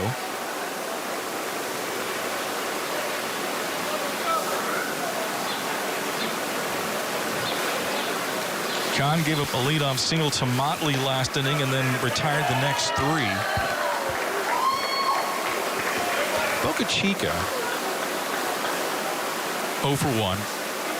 Jose Cruz Jr. talked about how Boca Chica and Zito both are shortstops, but Boca Chica is able to make the transition to second base, and so a couple of good guys with good hands in the middle, up the middle for Rice in the infield. It's not uncommon to have guys who are natural shortstops have to move off of the position just to find some playing time, but having guys who are comfortable at that shortstop position is a luxury because they start working together well and they understand where each other are going to be.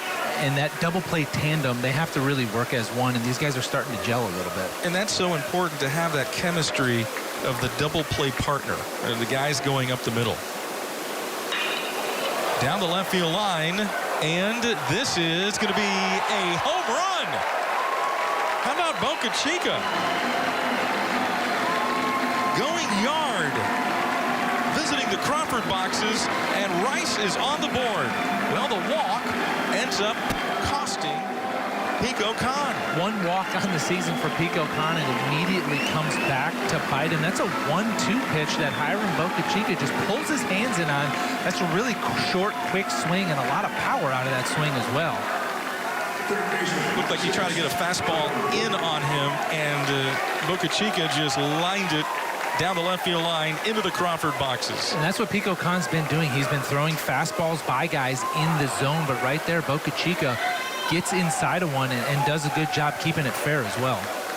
There's Rank, and he hits this one, but it's going to be playable for Stallman And he puts it away. A 2-out, 2-run home run by Hiram Boca Chica Jr. And the Rice Owls are on the board as we're in the middle of the 5th.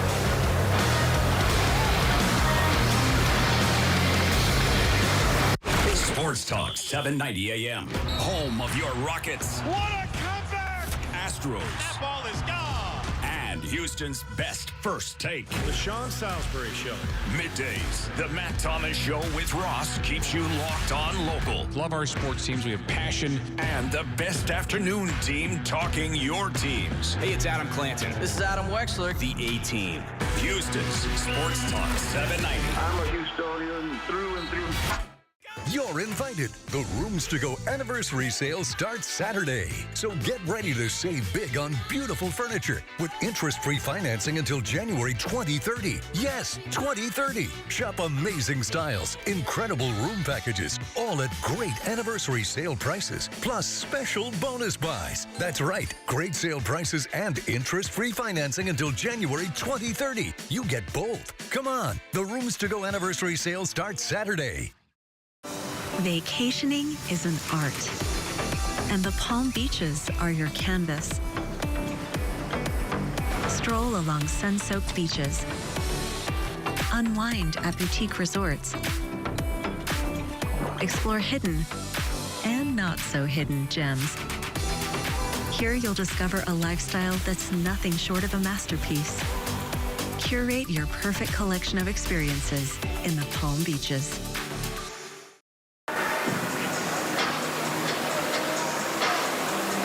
Moving along to the bottom of the 5th inning, Mississippi State coming up to the plate after Rice getting a 2-out, 2-run home run by their number 9 hitter, the second baseman, Hiram Boca Chica Jr.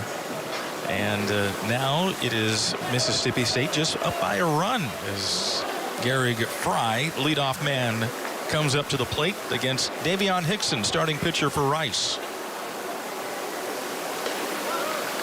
Hickson needs another quick inning, and that's where if you're going to try to make a comeback, when you're trying to make that comeback, then that inning, your pitcher on the mound throws up a goose egg. Shutdown innings is what they're called, and when your offense goes out there and scores, you want to get them right back into the dugout. And that's going to be a fair ball into the corner. Motley unable to come up with it. And Fry is going to be at second base with a double. That one just got in there. And that's a really difficult area of the park to navigate, especially for an outfielder that hasn't played a bunch of left field. You've got the short porch, so your angles are off a little bit, and then you have that big wall along the left field line that you have to contend with. And Motley just not very comfortable over there, and that ball drops in for a leadoff double, which is what you don't want if you're Davion Hickson. Well, also, Motley had to come a long way, too. Now it is Highfield. First, with Fry being a left-handed batter, you're not shading him that way. And a lot of times what you'll tell a left fielder playing here is to kind of line yourself up with the cut of the Crawford boxes. So you know if you go to your left, you're going in the well. If you go to your right, you're going to have to deal with the short wall. But that also takes you out of a true straight-up alignment and kind of puts you further towards the gap, which makes that run to the line a little bit longer. 1 ball, 1 strike to Highfield.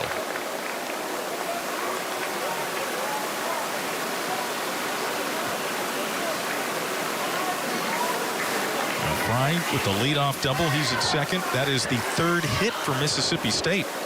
They've got 3 runs along with 3 hits, but most of them have become of the walk. Here's a bunt. This could be trouble. And it is going to be overthrown. This is going to bring home a run.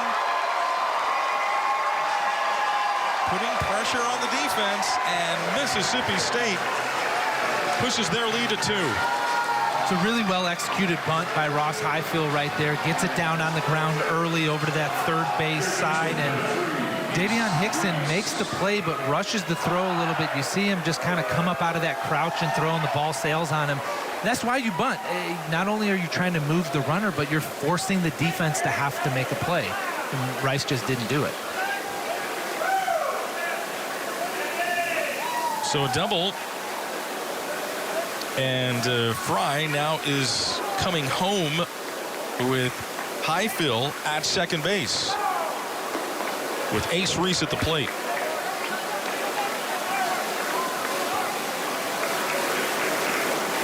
So the sacrifice for Highfill, and then the run scores on the throwing error by Hickson.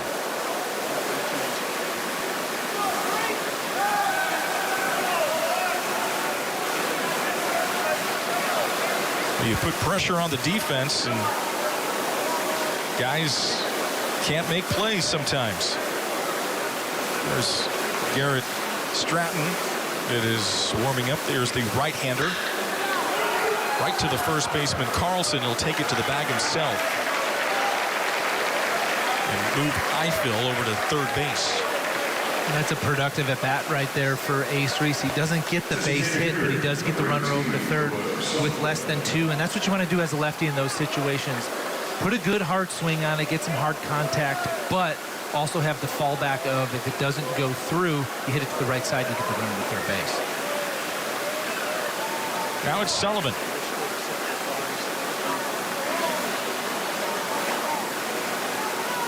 The infield is in for the Owls. Hit batter and a walk. And Sullivan trying to bring home another run and push it back up to a 3-run lead.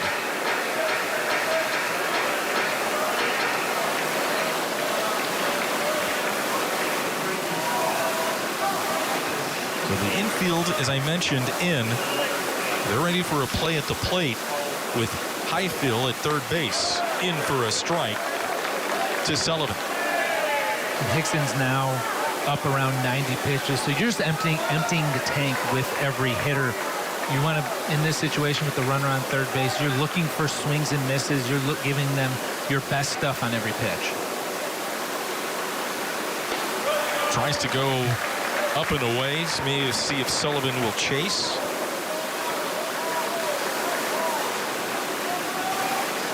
Rice Owls.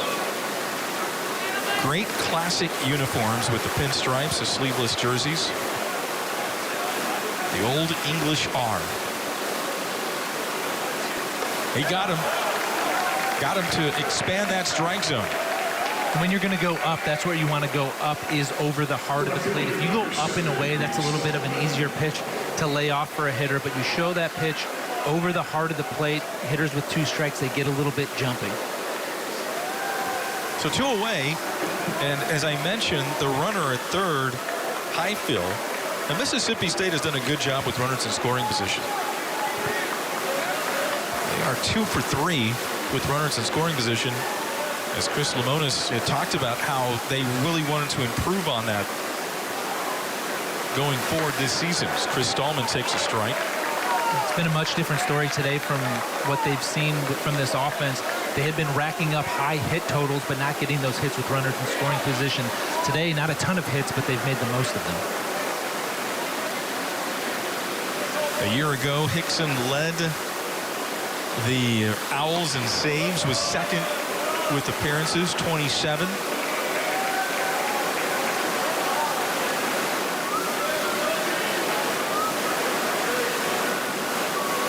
One and one with 2 outs. Stallman had the 2-out RBI single in the 3rd inning. Batting here in the bottom of the 5th.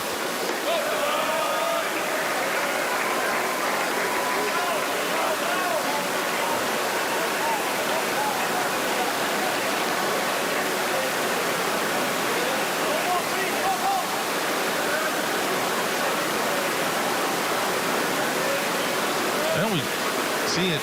We've seen it now just about every inning that Davion Hickson has had runners on base. It just kind of slows things down. As we see Chris Lemonis, head coach of the Mississippi State Bulldogs.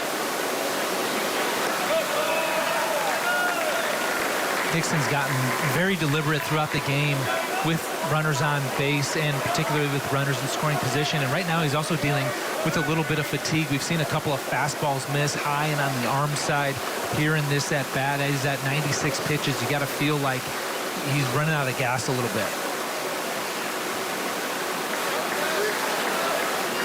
Lamonis, he is no stranger to these parts. He actually is from Houston. As the 3-1 comes, and it's ball 4 to Stallman.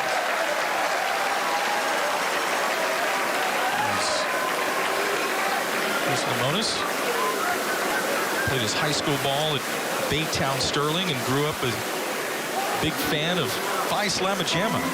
Well, that's going to do it. Probably that is going to do it for Davion Hickson. Jose Cruz Jr. about to take the ball from his ace starter, trying to keep it a 2-run game with runners on the corners and 2 away in the bottom of the 5th. We'll come back with a new pitcher for Rice in just a moment.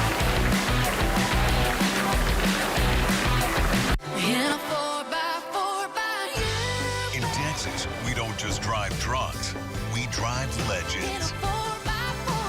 And the time to buy one is Ford Truck Month. Get a stampede of savings on Ford F-150. Built Ford tough, like the folks here who drive them. Be legendary. Get to Ford Truck Month. Get $3,900 for $60 or $11,853 total savings on F-150. Includes complimentary maintenance. Only at your best in Texas Ford dealer. Taxes was paying the price. Every single year. Now taxes is TurboTax, beating your last tax pro's price.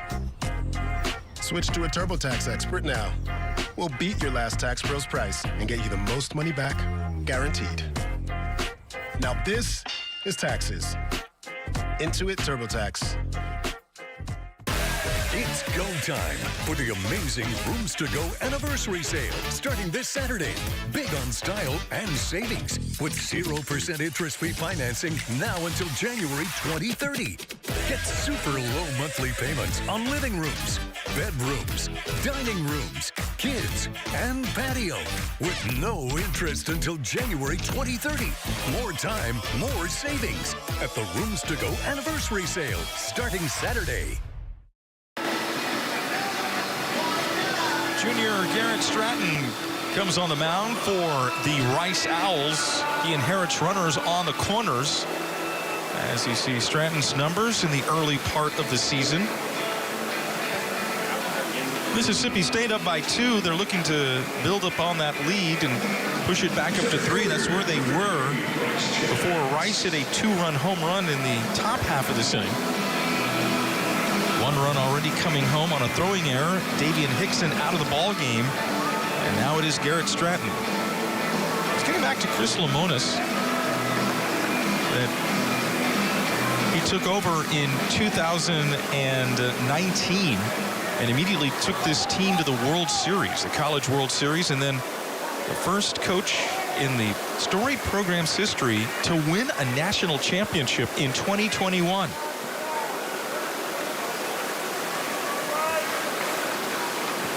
Here's Bryce Chance. Stratton comes inside and gave Chance a little buzz saw right there. That'll get your attention first pitch. That's kind of been the hang-up for Stratton so far. He's got 5 walks in just 3 1/3 inning. He's going to have to throw strikes. This Mississippi State offense has been very good controlling the zone so far today. Topper is foul. We talked about Hickson and the number of appearances, second most last year for Rice. Well, Stratton had the 3rd most appearances last year for Rice. 22 appearances last year for Stratton, a junior from Strake Jesuit College Preparatory. Give a shout out to the Crusaders.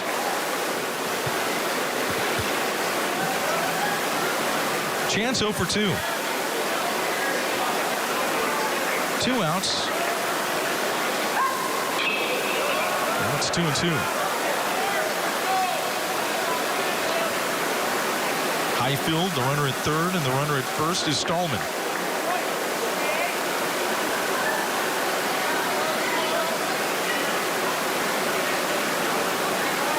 Stratton last year had good numbers with runners, inherited runners. He stranded 15 of 19. And that's why he gets the call right here. He's been in this situation before, shown that he can succeed. The 2-2.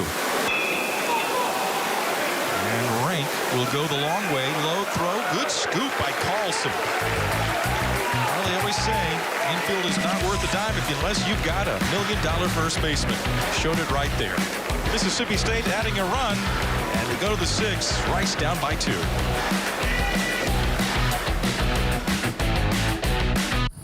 Did you know taking Zysol at night relieves allergies while you sleep?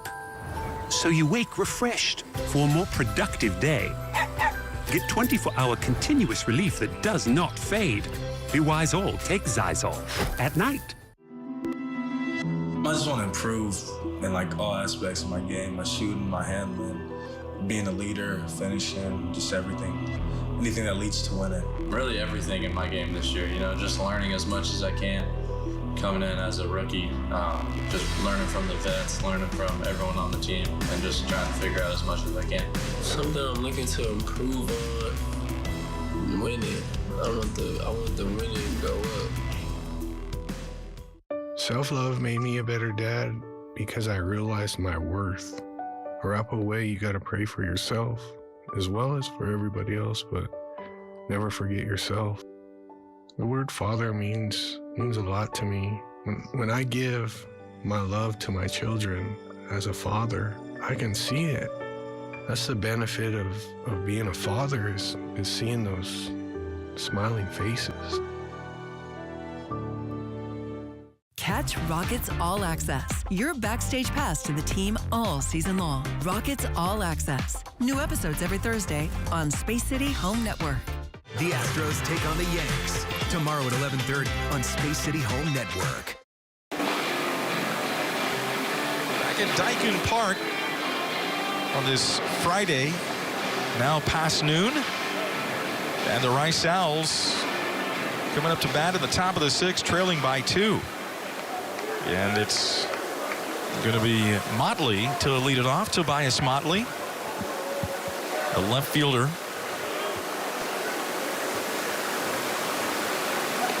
First pitch from Pico Khan, missing for ball 1. Really be interesting to see now, third time through the order, if Khan goes to anything different or if he just sticks to what he's been doing, which is attack with that fastball and slider.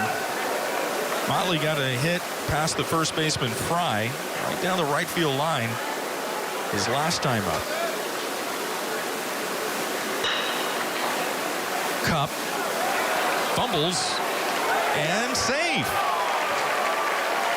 Motley already has excellent speed, and then when Cup bobbled the ball, that gave him just the amount of daylight to be safe at first base. Yeah, there's no margin for error for these infielders when Tobias Motley is running down the line, and it works both ways. Not only do you have to be quick and perfect when you have a runner like that, but a runner who's coming hard out of the box and can get down the line, puts that little bit of extra pressure, rushes the infielder a little bit. Well, they're going to go look at this again. And I don't know if it's because Fry had the foot was off the bag a little bit, or did the ball beat Motley? Looking at again from this angle. No, he's safe. He's safe. Not really that close either.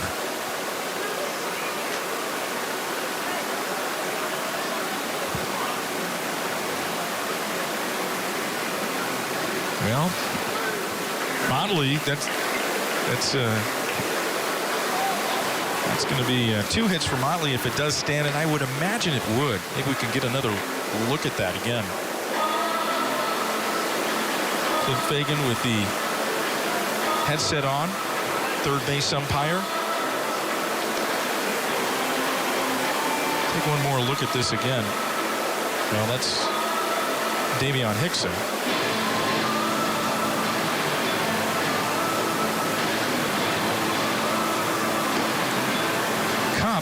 The shortstop, Dylan Cup, good hands, but right there he just bobbled it just for a second. And because Motley runs so well out of the box, he was hustling, and that's why you hustle out of the box. Well, and that ball took a little bit of a funny hop on Cup over there at shortstop, but because he was having to rush a little bit, he had to play through that ball as opposed to sitting back just a little bit where that hop he could have dealt with his hands. He got it kind of over the top of it. So kudos to Motley for busting it down the line. You get on top of a ground ball, on a ball and beat it into the ground, but put your head down and run, man. Good things can happen. They are still looking at this, and I would imagine that they were looking at it from the simple fact of did he beat the ball? And he looked like he did, because see right there, the foot lands on the it's not close. No, he's going to be safe. See, the ball's right there. Not sure what they are looking at. I mean, it was pretty safe. I mean, you just look at one or two, then that got to call it safe. But they're taking an extended view, and maybe they're looking at something else that we don't know about.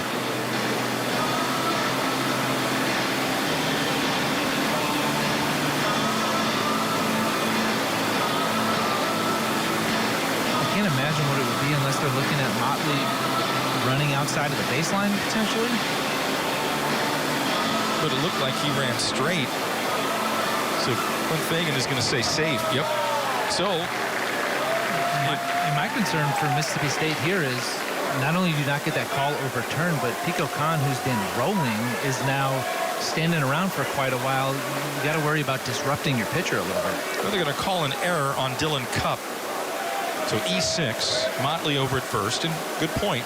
Khan was just motoring down and then having to be out in the mound for a while, trying to stay loose, throwing a couple of warm-up pitches. As Barrett Eldridge, the DH, number 3 hitter in the lineup, he's 0 for 2 today. It was the walk that hurt Pico Khan last inning. And he's going to try to pitch around an error here in this 6th inning. Eldridge struck out swinging his last time up, along with that 0 for 2. Down the count, 0-2. And that's a foul ball. Just foul. But he got a good swing on it. And that's the best swing that Barrett Eldridge has taken off of Pico Khan today. He's not looked comfortable on some of these pitches. He put a good swing on a ball down and in, just hooked it just a little bit. Well, this is now the 3rd time through the lineup for Rice against Khan. Maybe getting a little bit better look at him. Swings and misses. 72nd pitch for Khan results in a swinging strikeout. 2nd time that Eldridge has struck out, and that's 5 strikeouts for Khan. Blaine Brown has gotten a ton of sliders from Pico Khan today. If I was him, I'd be sitting here looking for that first pitch, get me over slider. Well, lefty on lefty matchup, and he goes after a pitch. It's Reeves to Cupp, and not in time, as that throw looks like it get pulled Fry off the bag. If Cupp gives him a good throw, that's a double play. It was pretty much tailor-made, but the throw gets rushed just a little bit, and that's Blaine Brown's speed getting down the line, once again putting a little bit of extra pressure on a defense.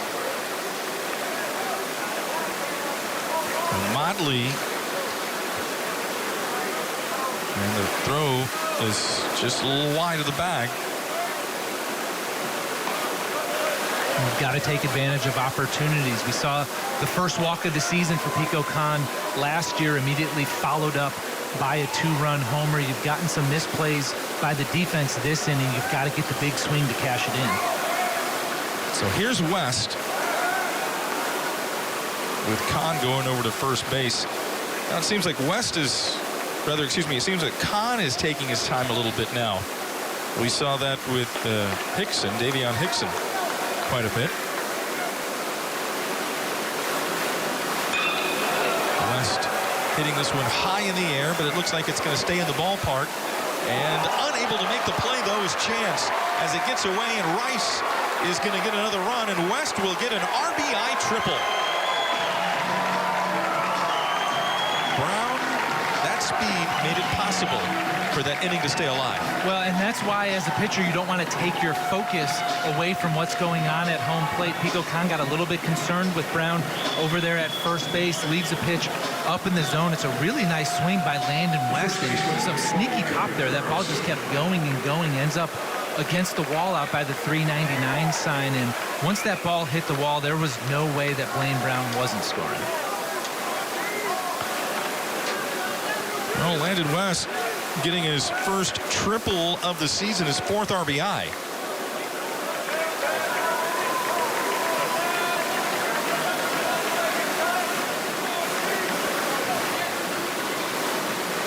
Carlson, count of 1-1.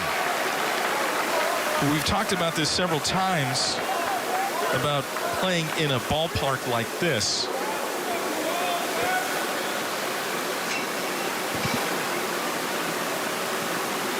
Count of 1-1. Now it's 1-2. This left-on-left matchup, 2 outs, runner on third. You're going to have to deal with that slider. And really what you need to do as a hitter is set your sights on left field. All you have to do is poke it through the infield. Keep that front shoulder closed. Use the left side. Strike 3. Put it perfectly. And Khan gets a couple of strikeouts in this inning. The Owls get a little bit closer and strand a runner at third base.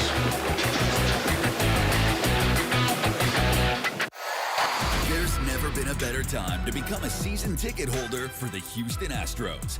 The average season ticket holder enjoys 45% savings over single game ticket prices, plus significant savings at the team store with exclusive season ticket holder discounts. Along with exclusive experiences and events, season ticket holders get priority access to postseason tickets. Become a season ticket holder today. Visit astros.com/season tickets for more information. The Texas Children's Houston Open is here. Houston's iconic PGA tournament is back in full swing, March 27th through the 30th, and tickets are on sale now. Get ready for an experience like no other in Memorial Park. The Texas Children's Houston Open is the perfect place to host family, friends, or clients. With general admission, venue hopper, and premium hospitality options available. Visit tchouopen.com/tickets today. I'm Amy, and these are H-E-B flavored tortilla chips. Texas and tortilla chips go hand in hand, so of course we had to level up by adding some explosive flavors. Spicy jalapeno, Mexican street corn, crunchy taco, and chili limon. My family and I are big-time snackers. They are always excited when I bring home something new that they can try. My husband likes them a little spicy, I like them a little tangy, and my kids love their chips cheesy. We've got a flavor for everyone. H-E-B flavored tortilla chips, to Texas with love. Rice fans enjoying the sunshine and baseball. It's Rice, their 19th appearance in the Astros Foundation College Classic, and many of those years, the head coach of Rice was legendary Hall of Famer Wayne Graham, and which Rice Athletics will be celebrating the legendary coach Wayne Graham on Wayne Graham Day, Friday, March the 7th, and that's going to be a series against Yale, so that's next weekend. There's Nolan Stevens, 1 for 2. Stratton, first pitch pumped in there for a strike. There's Stevens. Wayne Graham, and it's so fitting that it's on March the 7th because Wayne Graham, that was his jersey number, 37. And Wayne Graham, inspired by his old manager when he played in the big leagues, he played a little bit with the Philadelphia Phillies and with the New York Mets. Wayne Graham played, that was mid-60s, 1965. That's in for a base hit. And Stevens is going to reach a leadoff single for Nolan Stevens. That's his second hit of the day. Mississippi State. It's a little shift beater right there for Nolan Stevens. That whole left side was wide open for him. Well, Sawyer Reeves coming up to the plate. Wayne Graham wore number 37 because his manager was Casey Stengel. And Casey was the manager of the Mets when they first came as an expansion franchise in 1962. In 65, Wayne Graham was playing when Casey Stengel was the manager. The Mets were not very good in those days. But one of the all-time great sports upsets came out of nowhere in 1969 when the Mets won the World Series.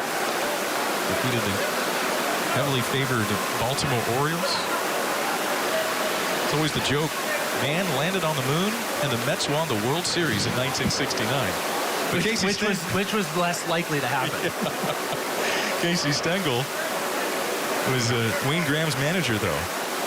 Wayne Graham also played for another legendary manager. There's a base hit into right center field, and Reeves is going to get a double out of this, and Mississippi State has runners at second and third. Well, this is the part of the game that Jose Cruz Jr. talked about. You hand it over the bullpen, you need him to keep it right where it is. And Rice, who is cozied up, they're down by just a run. However, Mississippi State keeps putting pressure on them. That shutdown inning has eluded Rice so far. You get a couple of runs. You want your pitcher to come out and throw up a 0 for you. And the game gets difficult when you have to have a long bridge between your starter and the back end of your bullpen. You're usually comfortable with those guys at the back end, but you have to throw a couple arms in between. You never really know what you're going to get. Now it is Cup, the hitter, the shortstop, number 9 hitter. Runners at second and third, nobody out. And a great opportunity for Mississippi State to add on to this one-run lead. Insurance right there. Stevens at third and Reeves is at second.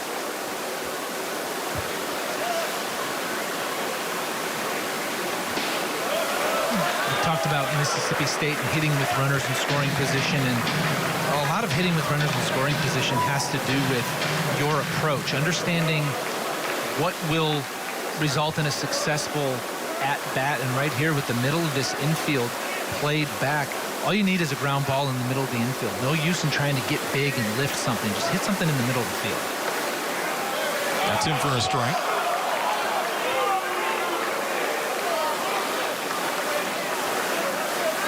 Garrett Stratton. Look at this pitch again.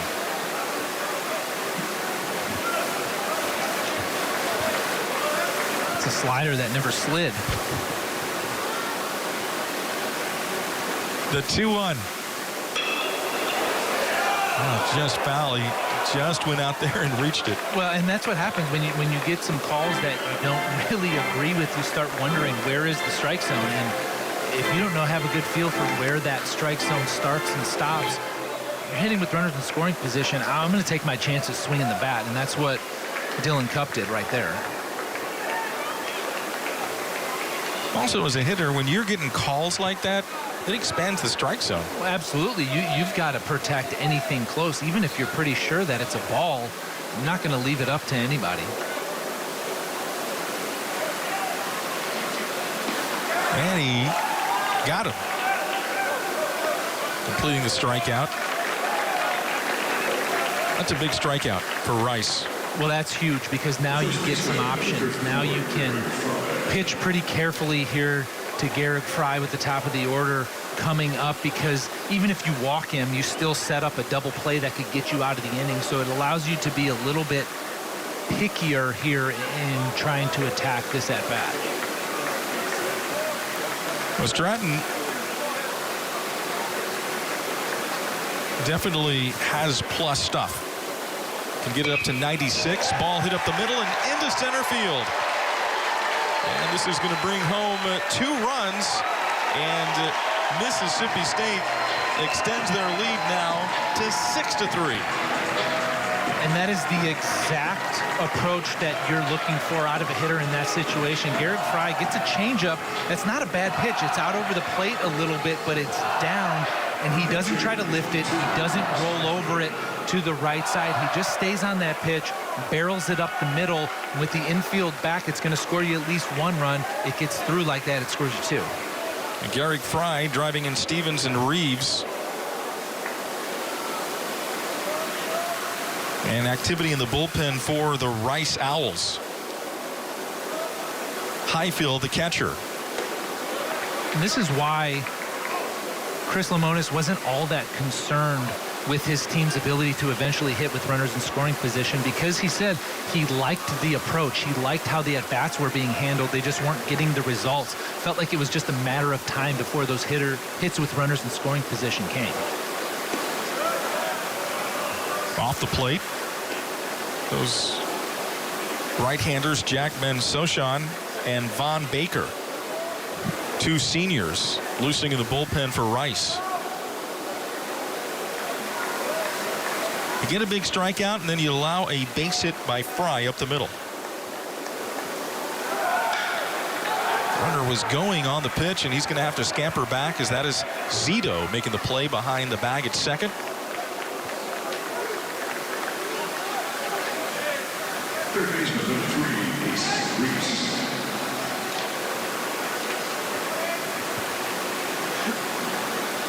Two away, and Ace Reese.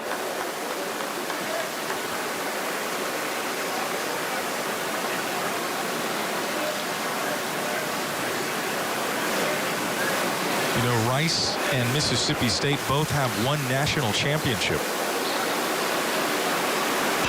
Mississippi State winning the championship in 2021. Been to the College World Series numerous times. And then Rice winning the championship back in 2003. Rice with one of the all-time great pitching staffs in that 2003 season. Wade Townsend, Philip Humber. Jeff Neiman. Yeah. David Ardsma. All those guys played at the major league level. Philip Humber played for the Astros for a little bit.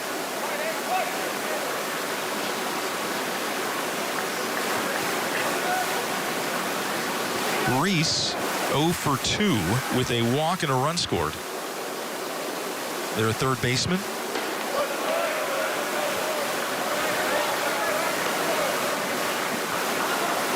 Brian, I remember when you played against Rice in the Super Regionals in 2005.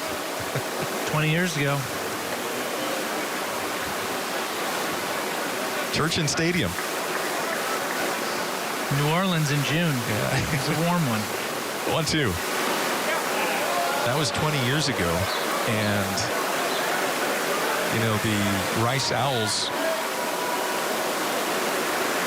and Reckling Park opened in 2000, and this ballpark opened in 2000. So they are celebrating 25 years, both Dyken Park and Reckling Park in Houston.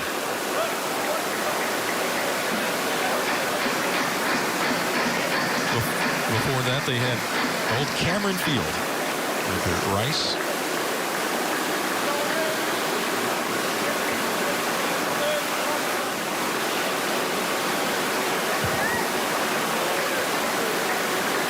This is a bat here with Stratton and Reese. Runner goes with the 2-2, and Reese fouls it off, staying alive. Reese has done a real nice job with a couple of these tough off-speed pitches, spoiling them, fouling them off, getting another one. He's waiting for that mistake. He's waiting for that hanger. If he gets one of these breaking balls to stay up, out, over the plate, that's a pitch that he can really put a charge in, but he's done a nice job spoiling the good ones. Stratton can get it up to about 95, 96 on that fastball. And that's going to be through into left center, a base hit. Reese, good job of hitting with a 2-2 count. He got a pitch he liked and just put it in play right past the shortstop Zito. That was a really handsy swing right there by Ace Reese. He didn't try to do too much with his body. Fastball away, just kind of flicked at it with the barrel and shot it through the middle. Fry going to third base. Take a look at this swing again. Look.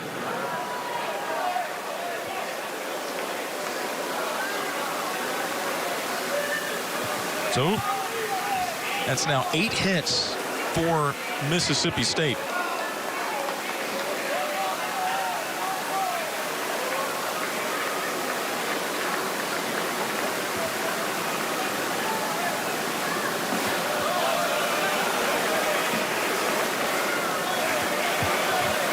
Sullivan.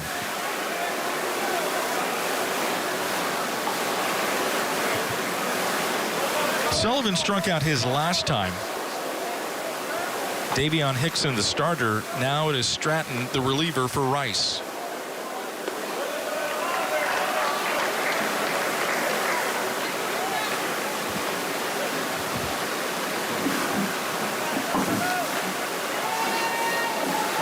Rice tomorrow will play Tennessee in the early game, and then they've got the last game of this tournament against Texas A&M on Sunday night.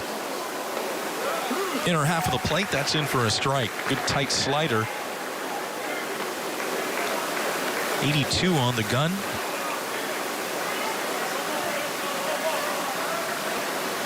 You see the Rice bullpen.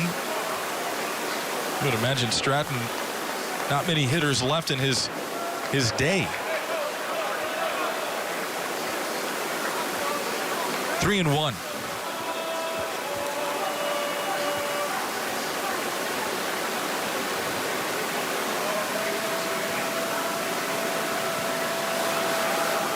Stratton trying to get that last out of the inning.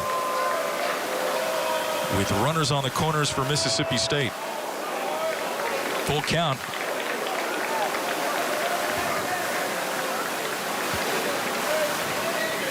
Stratton challenged him right there with the 3-1 fastball. Looked like Sullivan might have been looking for something off speed with the base open.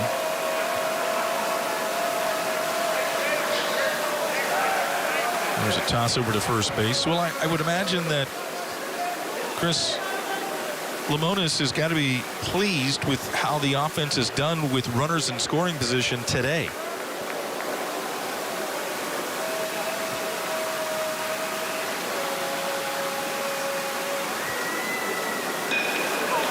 A little floater into center field. It's going to be caught.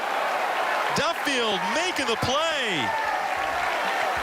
Making a sliding catch to end the bottom of the 6th for Mississippi State. However, they get a couple of runs and extend their lead to 3. Let's look at this one again going into break.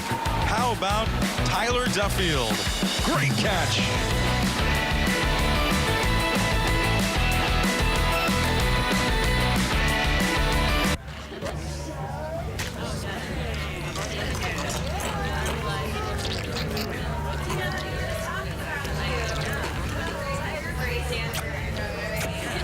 How do you sleep at night?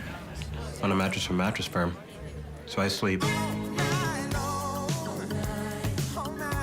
Mattress Firm's President's Day sale ends soon. Save up to $700 on Sealy and get a free adjustable base. Get matched at Mattress Firm. Sleep at night. Taxes was paying the price. Every single year. Now taxes is TurboTax, beating your last tax pro's price. Switch to a TurboTax expert now. We'll beat your last tax pro's price and get you the most money back, guaranteed. Now this is taxes. Intuit TurboTax.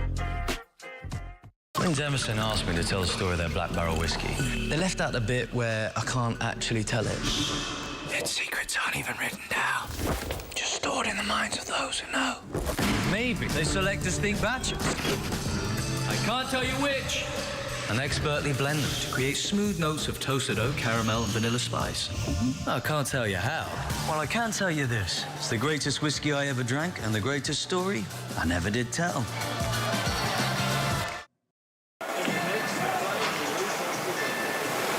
How many times do you see it where a great player makes a play to end the inning defensively and then leads off? That's where Rice is with Trey Duffield. Sensational catch to finish off the 6th inning.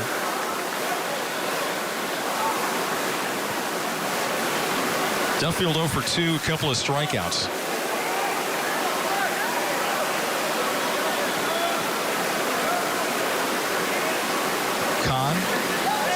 pitcher for Mississippi State. This play again going to break.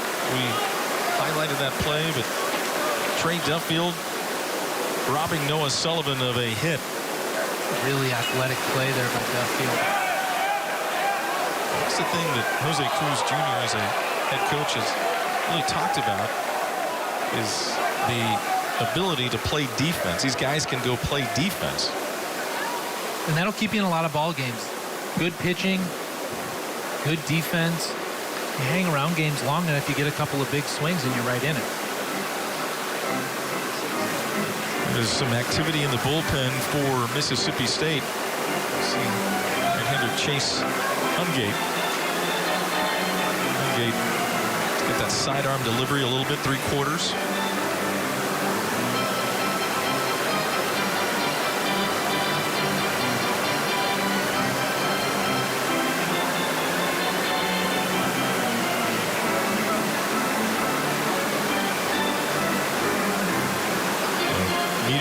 Is over. Probably starting to look down the lineup card a little bit with the pitch count getting up and the lineup turning over to the 4th time here in just a little bit. Start thinking about matchups for the top of the order if it gets there. Kahn is at 83 pitches, and at the early part of the season, you're not going to expect him to go 100 pitches. Unless he's just completely dominating, which Kahn has done a good job today. 3 runs through the 6 innings. There haven't been a ton of high stretch pitches for Pico Kahn. Yes, he had the 2-run home run, but that was just kind of a flash of a swing by Boca Chica. There hasn't been a ton of traffic on the bases and a ton of really laborious innings for Kahn.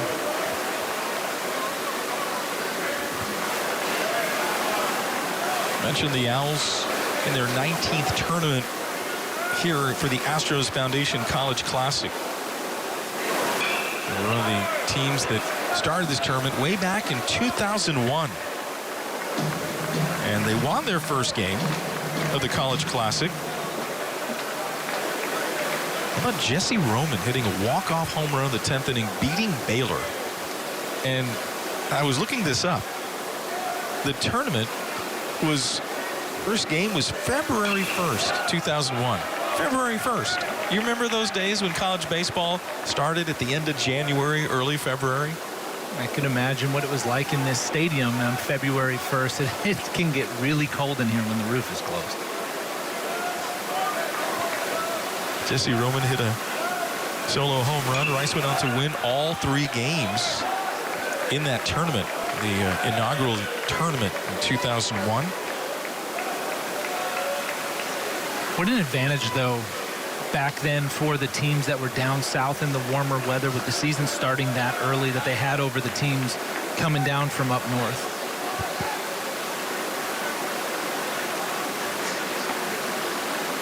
Duffield awaits the pitch. And he's able to work it for a walk. And the fans for Mississippi State wanted that call.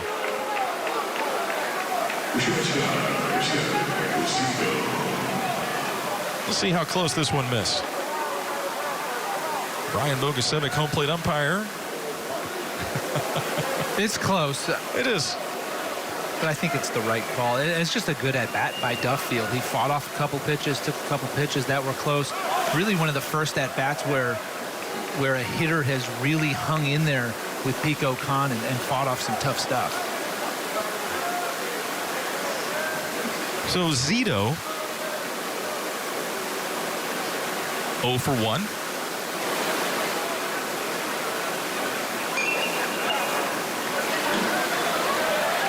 The swings from the Rice hitters starting to be a little bit more timed up, a little bit more on the barrel, and the misses for Pico Kahn starting to creep out over the plate, especially when he's trying to go into these righties.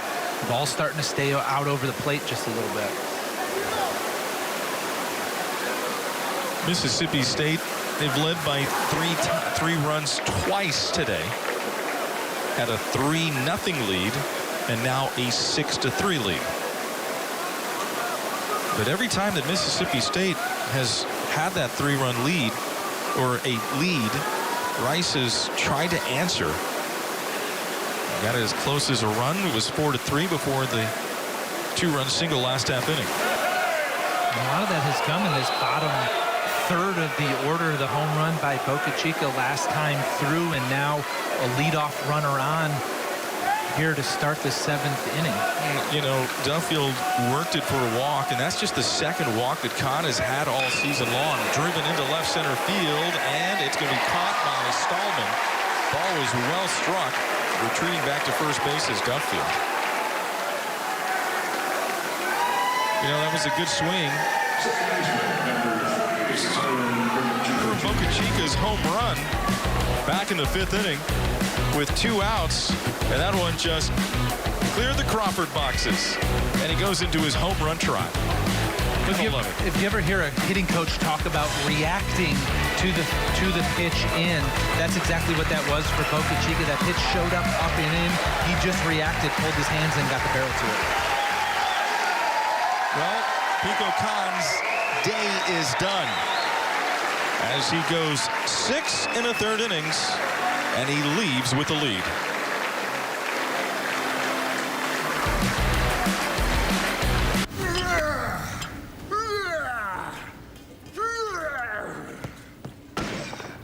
All yours. How do you sleep at night? On a mattress from Mattress Firm. A sleep expert made it easy to find the right one. Plus, they have a low price guarantee. So if I see it cheaper somewhere else, they'll match the price. So I sleep.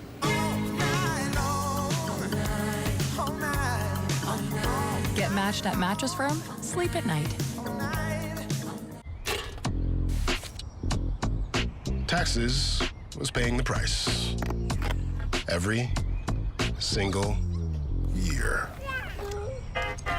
Now taxes is TurboTax, beating your last tax pro's price. Switch to a TurboTax expert now. We'll beat your last tax pro's price and get you the most money back, guaranteed. Now this is taxes. Intuit TurboTax. Some people just know they could save hundreds on car insurance by checking Allstate first. Like you know to check the game is actually over before you storm the court.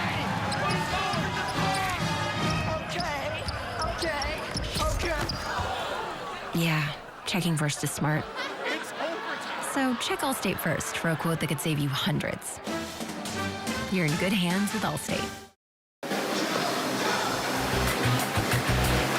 Pico Kahn had a heck of an afternoon against the Rice Owls. As you see here, just pounding and pounding and pounding the strike zone, Brian.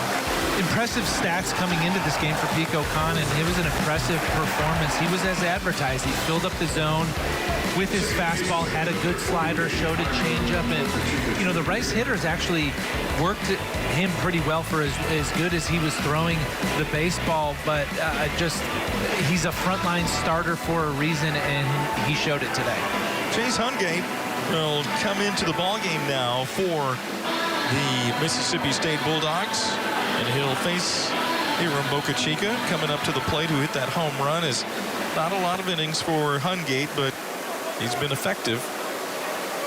He's one of the leverage relievers for the Mississippi State Bulldogs. Sidearm deliveries, a sinker slider guy. And in a situation like this, you want that stuff to play down in the zone, keep the ball on the ground. So Boca Chica, the second baseman. Top of the 7th and 1 out with Duffield, the runner at first base. And the sidewinder delivers. That's in for a strike. Hungate, a D1 baseball top 100 relief pitcher in the preseason, is ranked number 23.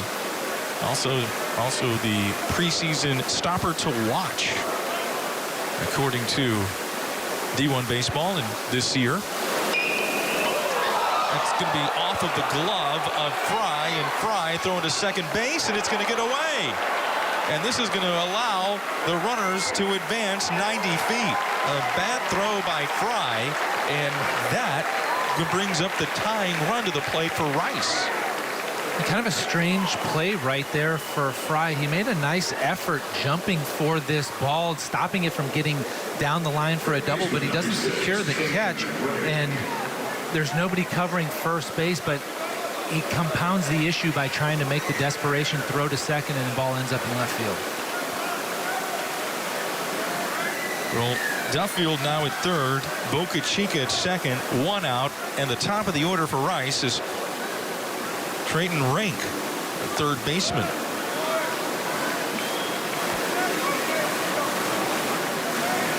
They call it a single and then a throwing error by the first baseman, Fry. Garrick Fry committing the error. That's the first error. That's the second error by Mississippi State today. Now it's 1-1. So an infield hit. And then the error. It's a nice swing by Boca Chica there for a guy that turned on the ball for a home run in his last at bat. He did a good job staying on a tough righty fastball away. Foul. It's tough to pick up the ball. We talked about release points earlier. Release point here for Chase Hungate coming down underneath, down under. And right up against having to find the ball from Pico Khan, who's a lefty throwing out from the extreme other end. So all of a sudden your sights have to get set in a completely different spot. It's one of the things that coaches like out of a bullpen are different looks. You don't want everybody to come in, even if they have good stuff, you don't want everybody to look the same. Have guys that throw from different arm angles, have guys that have different repertoires. So every at bat, every time you bring a new guy in, it's kind of a different puzzle that the hitters have to solve. Can't think of anybody at the major league level that has that delivery anymore. Off the top of my head. Of course, remember Kent DeColvey going back to the Pirates in the 70s and the 80s with the Phillies, and then Dan Quisenberry or Terry Leach. You know who he reminds me a little bit is a guy who pitched here in Houston last year, Taylor Scott, who he gets down on the side, but he doesn't really throw all sinkers down in a way. That's typically what you think about from swinging strikeout. Rank is out number 2 in the inning. And typically what you think when a side armor comes in is everything's going to be dropping. Sink, sink, sink. But Hungate here does a good job. He throws the fastball, the four-seamer away, and then he backs it up on strike 3 with the sinker down and in. So 2 different variations of the fastball. It was a big out because you had runner at third and less than 2 outs and can't bring him home. Now with 2 outs, runners at second and third, and here's Motley. Boy, that arm angle is giving Rice fits with Rank, Boca Chica, Rank, and now Motley. He's going to have to find a way somehow, some way. Hungate trying to use that to his advantage to get out of this inning. We talked earlier in the game about a pitcher, which side of the rubber that they throw from in Hungate. He's over there on the third base side. He's going to use every inch of that rubber and that sidearm delivery to try to really get behind a right-handed hitter. Where we saw Davion Hickson lined up on the first base side of the rubber. Now the count is 1-2 to Tobias Motley. He's checking his pitch comm. Right on the wrist. See what Motley does here with runners at second and third. Does he go after it? He does not. Eric Gaucher palms down. I don't think and he said he read his lips, not even close. I don't think the Mississippi State fans have agreed with a single call today. I think that's the right call. Oh, it is. And he read his lips, not even close. The 2-2. Inside, almost hit him.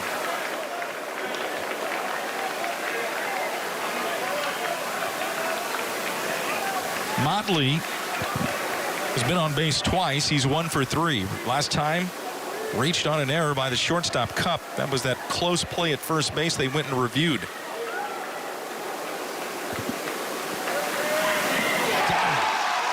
And Motley upset with himself going after a pitch down and in. And that'll do it for Rice in the top of the 7th inning. They leave runners at second and third. Fans stretching here at Daikin Park. Hopefully you're stretching at home as well.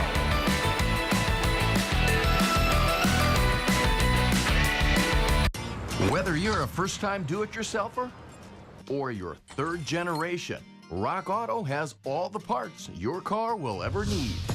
All the parts your car will ever need, Rock Auto. Was a melody I'd want you to sing to me in that voice that whispers my name. If the world was a dance floor, I'd waltz you shore to shore while the steel and twin fiddles play. A love song that goes on forever, for worse and for better, we'll two-step together, and I'll hold you closer each day I go through this dance of a lifetime with your hand in mine. Dance of a lifetime with you. The excitement, the emotion, the passion. This is H-Town High School Sports with Todd Freed. See it all right here on Space City Home Network. Well, if that's a Rice fan just hanging his head, he knew he had a golden opportunity for his ball club to get it a little bit closer with runners at second and third and one out. And Chase Hungate getting the final 2 outs on strikeouts of Rank and Motley. Now it's Rice going to the bullpen in the bottom of the 7th inning, going with Maddox Keogh, a freshman left-hander. Keogh has a 3-pitch mix. It's a fastball, changeup, and a slider, and he's got a big job here. His job is to keep it close, and the offense has shown the ability to score some runs today. They've had a couple of opportunities. Just keep the team close, give them another chance. That fastball can get up to in the low 90s for Keogh. You see the numbers right there. Maddox Keogh, third pitcher for Jose Cruz Jr., following the starter Davian Hickson and Garrett Stratton out of the bullpen. Got a pinch hitter for Mississippi State, and this is Aaron Downs. Downs, a senior.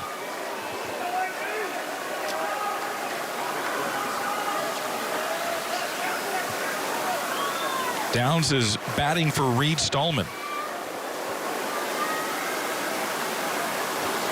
First pitch from Keogh is in for a strike.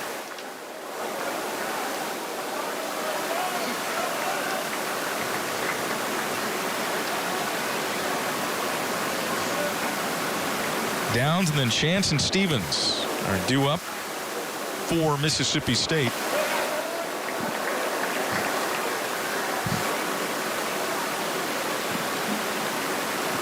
Now coming into the ball game today, both these teams had suffered losses. Rice had a dramatic victory last Sunday against USC. Walk-off home run.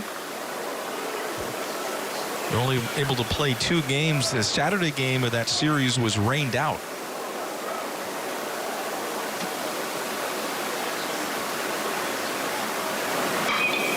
Downs puts a charge into this one in left center field. It is high, it is deep, it is gone!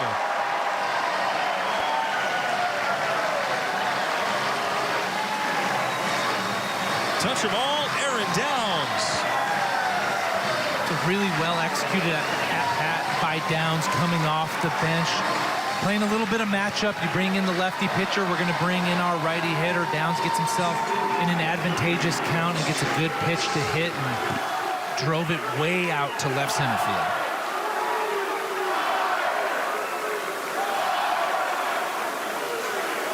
Well, now the lead is 4 for Mississippi State. Pinch hitting's not easy. So coming off the bench like that and getting it out to left center is quite an accomplishment. Bryce Chance.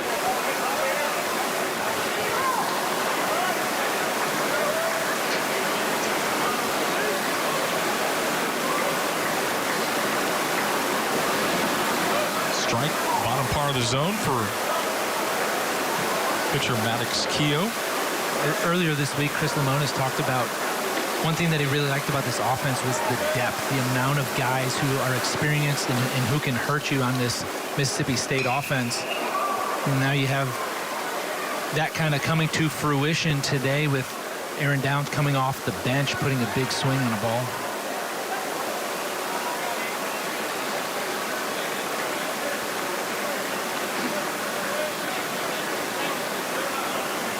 Downs with his 3rd home run this season. On that long drive. Chance going the opposite field. It's going to be a foul ball.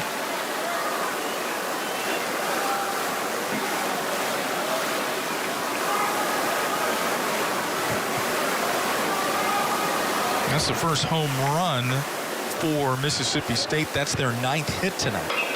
Or today, I should say. And this is going to fall fair into the corner. Motley gets it back into the infield. Good throw, but safe for Chance as that's a double. And this is the part of the game where Rice wants to keep it close, but Mississippi State flexing their muscle. And there's a lot of experience on this offense for Mississippi State. And they've got a freshman pitcher out on the mound right now who's trying to keep his team in the game, and they've taken advantage of some mistakes out over the plate here early. Motley stopped running. And if that landed fair, I think that he might have thought that that was going to go foul into the seats. That's the only thing I can think of why he would stop running. Otherwise, you still try to make a running catch. He just stopped well before the ball landed. Nolan Stevens. Left field here at Dyken Park. Everybody thinks about the short porch and that wall that you have to deal with, but that corner is also difficult to deal with as well, and that wall is only a couple feet beyond the foul line, and it comes into play really quickly. Remember that double that happened earlier in this ball game down in the corner. Motley's had some adventure out there.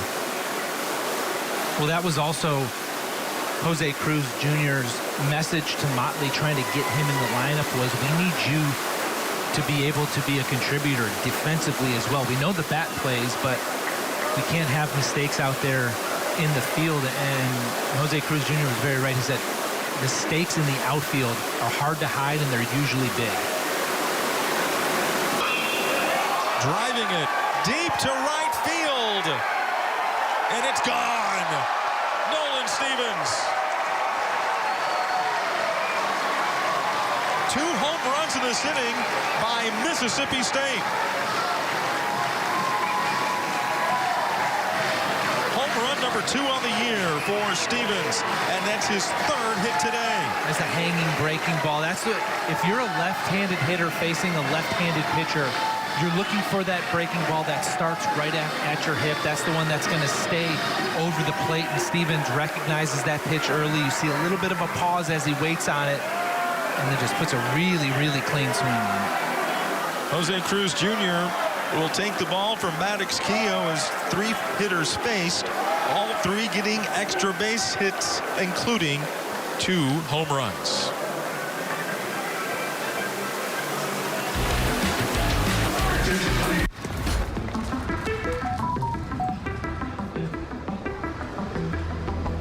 Say the word and I'll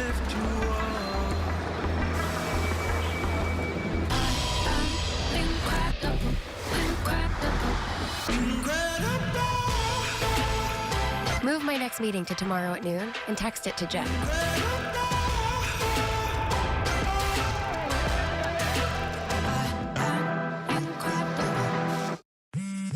This tax season, do more than just catch up. Spring forward with a free 5G phone with select Straight Talk plans. So you can spring for those new sneakers they need. Oh, those are nice. The unlimited streaming he needs. And with Straight Talk, guys, spring for something you never knew you needed. Spring forward with real unlimited data and get a free 5G phone with select plans on America's most reliable 5G network. Find us at Walmart and straighttalk.com.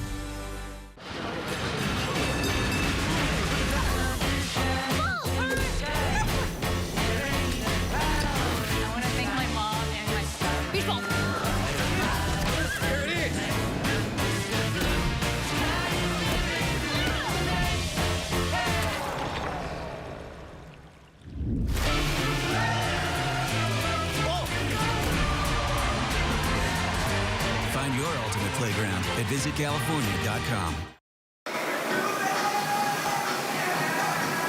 Jack Ben-Soshan is the new pitcher for Rice as the Mississippi State Bulldogs feeling pretty good about this game right now in the bottom of the 7th and nobody out. They have a 6-run lead, including a couple of home runs in this inning. It's Jack Ben-Soshan. He has struggled a little bit this year, but there's a lot of potential in that right arm. And you see that big straight over the top delivery. He's added a split finger this season. It's a new pitch for him, but that's a pitch that works really well for guys that have that over the top delivery and a fastball that has a downward angle on it. Well, here is the hitter, Sawyer Reeves.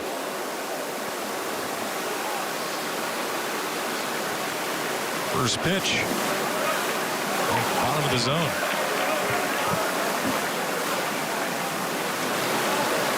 Ben-Soshan, a senior, is Reeves. You see the numbers right there, 1 for 3.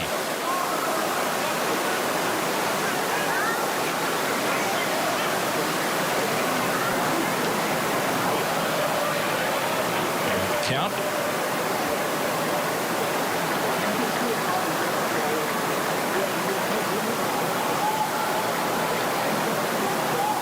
Ben-Soshan last year pitched in 12 games, all in relief.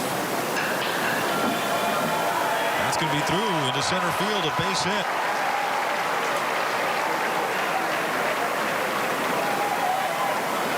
You can feel it getting contagious now for the Mississippi State offense. They feel like they're really getting it rolling here, and even balls that are a little bit mishit are finding holes now.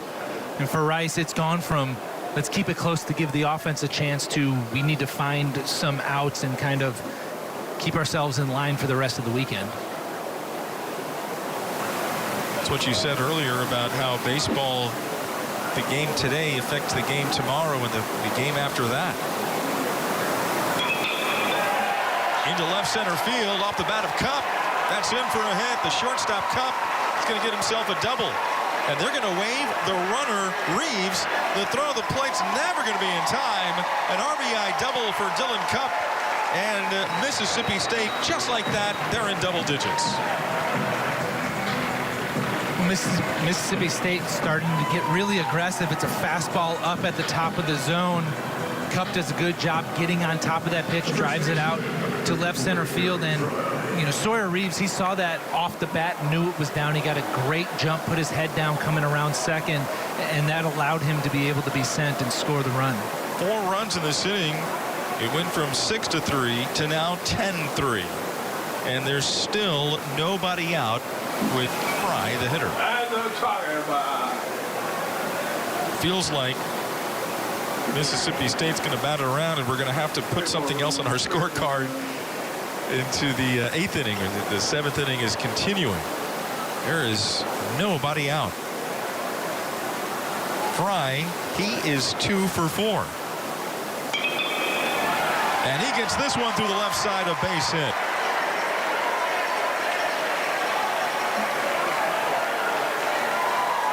Interesting right there that Cup and the third baseman Ray kind of ran into each other.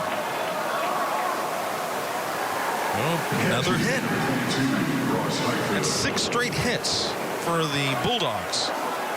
And they're spraying it all over the field. It's not just a bunch of guys getting hangers and going to try to drive pitches on the pull side. That was just a nice, easy swing to shoot the ball through the left side of the infield, going the other way for Garrett Fry. Here's Highfield, their catcher. Mississippi State, Ross Highfield is 0 for 3 with a sac bunt. Runners on the corners. Jack Bensoshan missing for ball 1.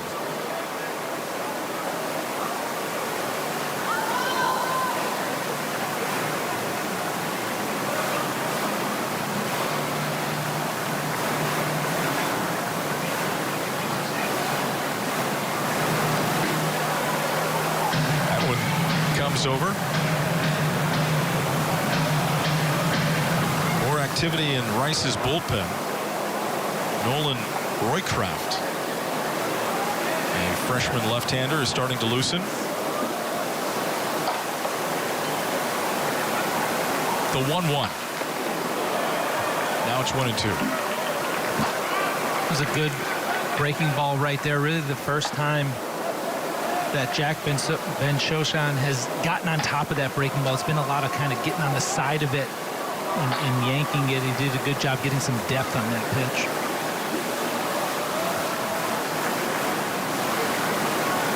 Highfield driving this into center field, and this is going to be trouble.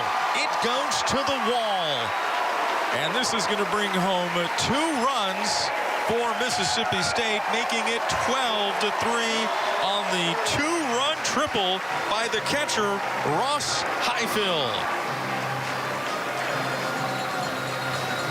Another example of a Mississippi State hitter using the entire field. Ross Highfield gets a pitch out over the plate and just keeps his head on it, drives it into the gap in right center field. This inning, just hit after hit after hit. There haven't been any cheap ones, really. Everything's been on the barrel for this offense.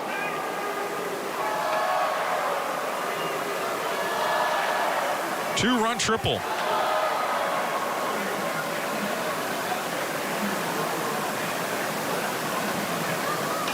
The infield comes in for the Owls.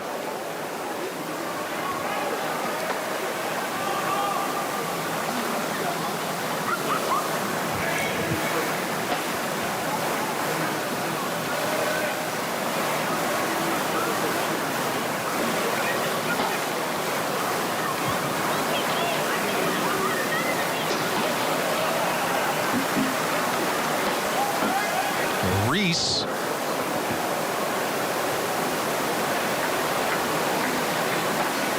Any ball that's hit right at an Owl, they're going to come home.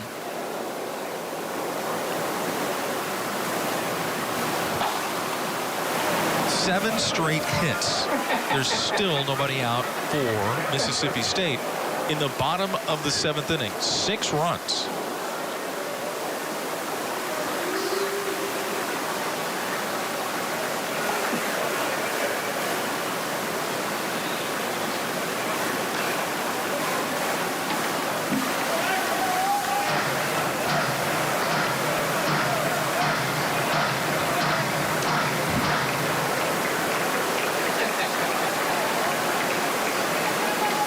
Inning started, it was 6-3 Mississippi State.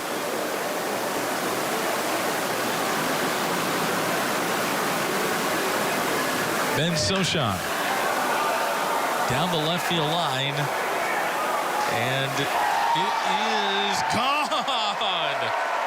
That ball was just hugging the line, and one of those Crawford box home runs.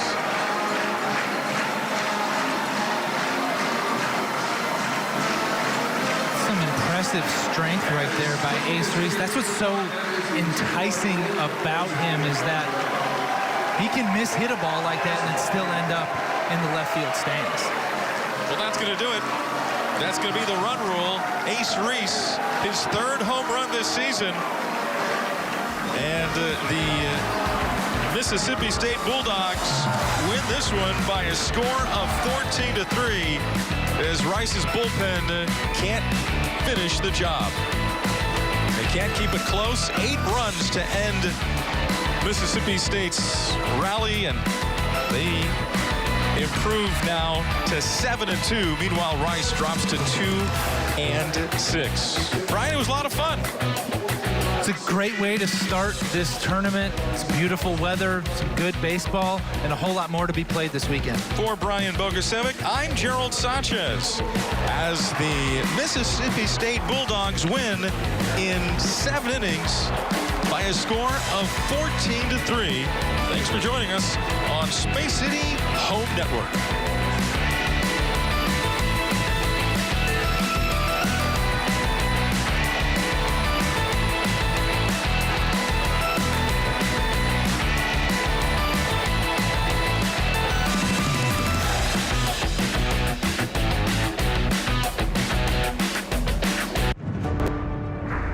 Martino's the same.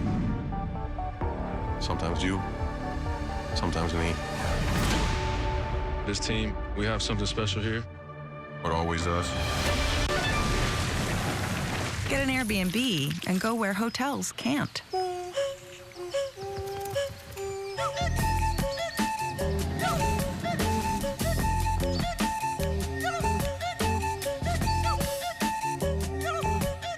I never realized that I'd be taking care of a 2-year-old and a 9-year-old on my own.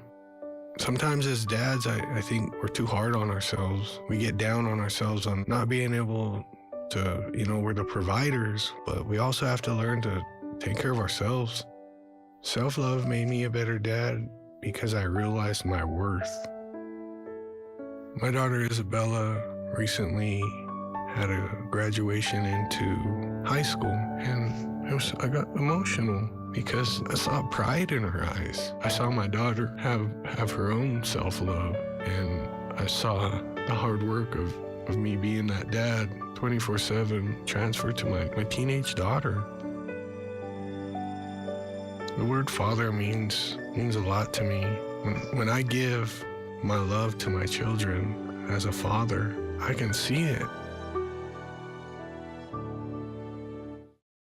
Was a melody I'd want you to sing to me in that voice that whispers my name.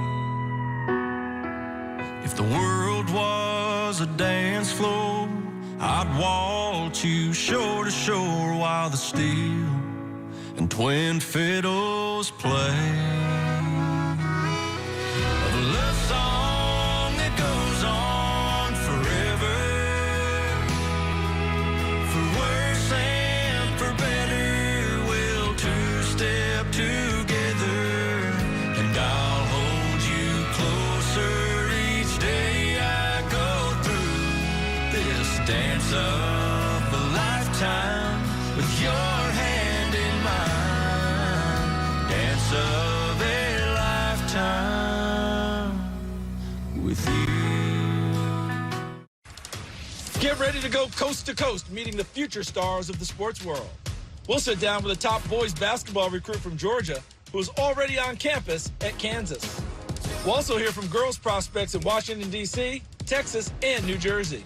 Plus, former NFL player Dexter Manley will share some stories in our journey to greatness.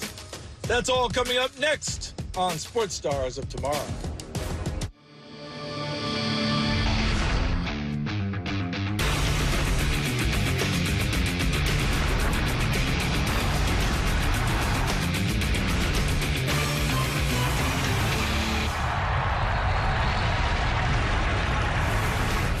Hi, everyone. I'm Charles Davis. In our 20 years of Sports Stars of Tomorrow, we featured quite a few prep athletes who have reached the highest level. Today's show tips off on the basketball court with a young man who could one day reach the NBA. We're headed to Atlanta for this week's 5-star feature. As much as Bryson Tiller would like to be competing right now, he's had to change his plans, but it might be for the best in the long run. The Atlanta native has been dealing with an ankle injury since last summer, so he wasn't able to play at Overtime Elite, where he'd spent the previous 2 high school seasons. So he wrapped up his high school coursework in December, and he's actually already on campus at the University of Kansas, where he'll begin playing in the 2025-26 season. In the meantime, he's been working to make sure he'll be at his best when he resumes playing. It's definitely been like a rough patch. You know, it's been a lot of ups and downs, but, you know, during the time that I was injured, I was doing a lot of rehab. Even now, still doing more rehab. You know, just slowly progressing to getting back on court. Just working every day to get back to where I was and even better. While he's now working with Kansas coaches and trainers, he's also had a great mentor when he's been at home in Atlanta. His father, Tony Tiller. Tony is a former professional football player, spent some time with the Kansas City Chiefs and Atlanta Falcons, in addition to some teams in the CFL and Arena Football League. Bryson has worked with other personal trainers as he's grown up, but his father's expertise has been helpful as well. I think it's a good mix to let somebody else get in there and mix it up with them some, to hear a different voice and things of that nature. But I also told him, you know, at early ages, you have to graduate to that, right? Like, I don't just give you a trainer at 12 years old, 13 years old. You have to graduate, and you have to earn having a trainer or earn having certain things. So I'm in there all the time, you know, a lot of the time talking with them and just kind of working with them from a defensive perspective because my background was playing football as a corner. So a lot of what I look at and see from movement, I think it helps his game a lot. A 6'10" power forward, Bryson is a top 25 prospect in the 2025 class. His status among his peers isn't too surprising to his dad, who got him into sports at an early age. And it didn't take long to figure out which sport Bryson enjoyed most. I played baseball to begin with, then it got kind of boring, so I switched over. You know, and then he went into basketball kind of simultaneous or maybe a few years after baseball. And that was the one that he just really fell in love with. Obviously, he was taller than everybody. I think he loved that part of it. I actually played football 1 year. It wasn't for me. I like putting the ball in the hoop, so, you know, I stuck with that. Bryson is obviously an imposing presence, but it's his versatility at his size that has made him such a highly regarded prospect. He can play down low and on the perimeter, and he's always working to expand his game even more. I love the versatility. I love the fact that he understands how to play the game the right way. He understands how to play the game without the basketball. He understands how to play the game being on the ball. He understands how to set screens, you know, and bigger than anything, he understands how to play defense. I feel like I can do a lot on the floor to help my team win. A very dominant player. I feel like every time I step on the court, I just want my presence to be felt. When I was playing, I understand like what a work ethic really means, and I think there's levels to it. Bryson's at a very, very high level, which is why he's able to do the things that he's able to do.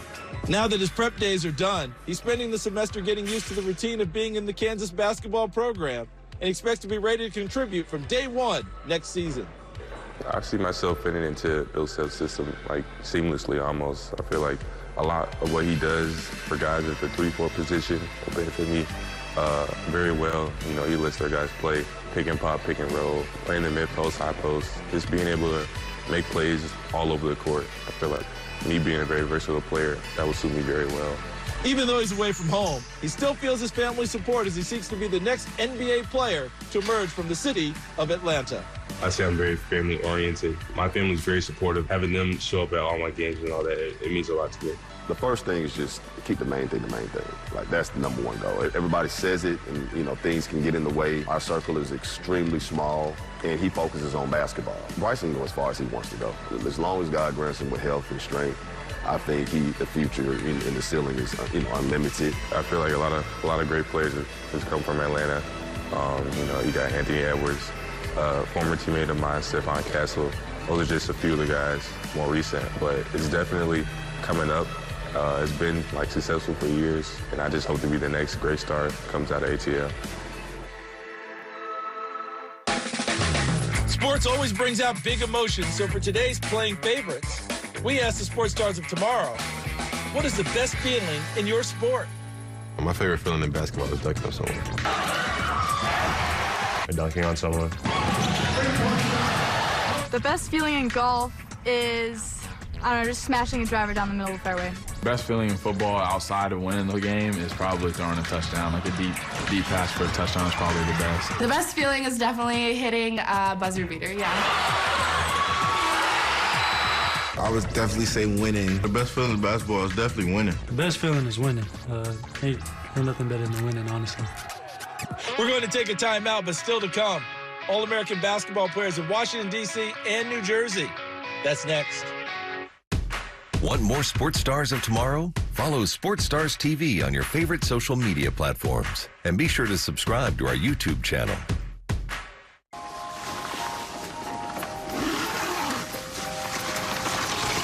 How'd it happen? She showed up dead on arrival. This never gets easier. It does when you call CarShield before your car breaks down. Look at these prices.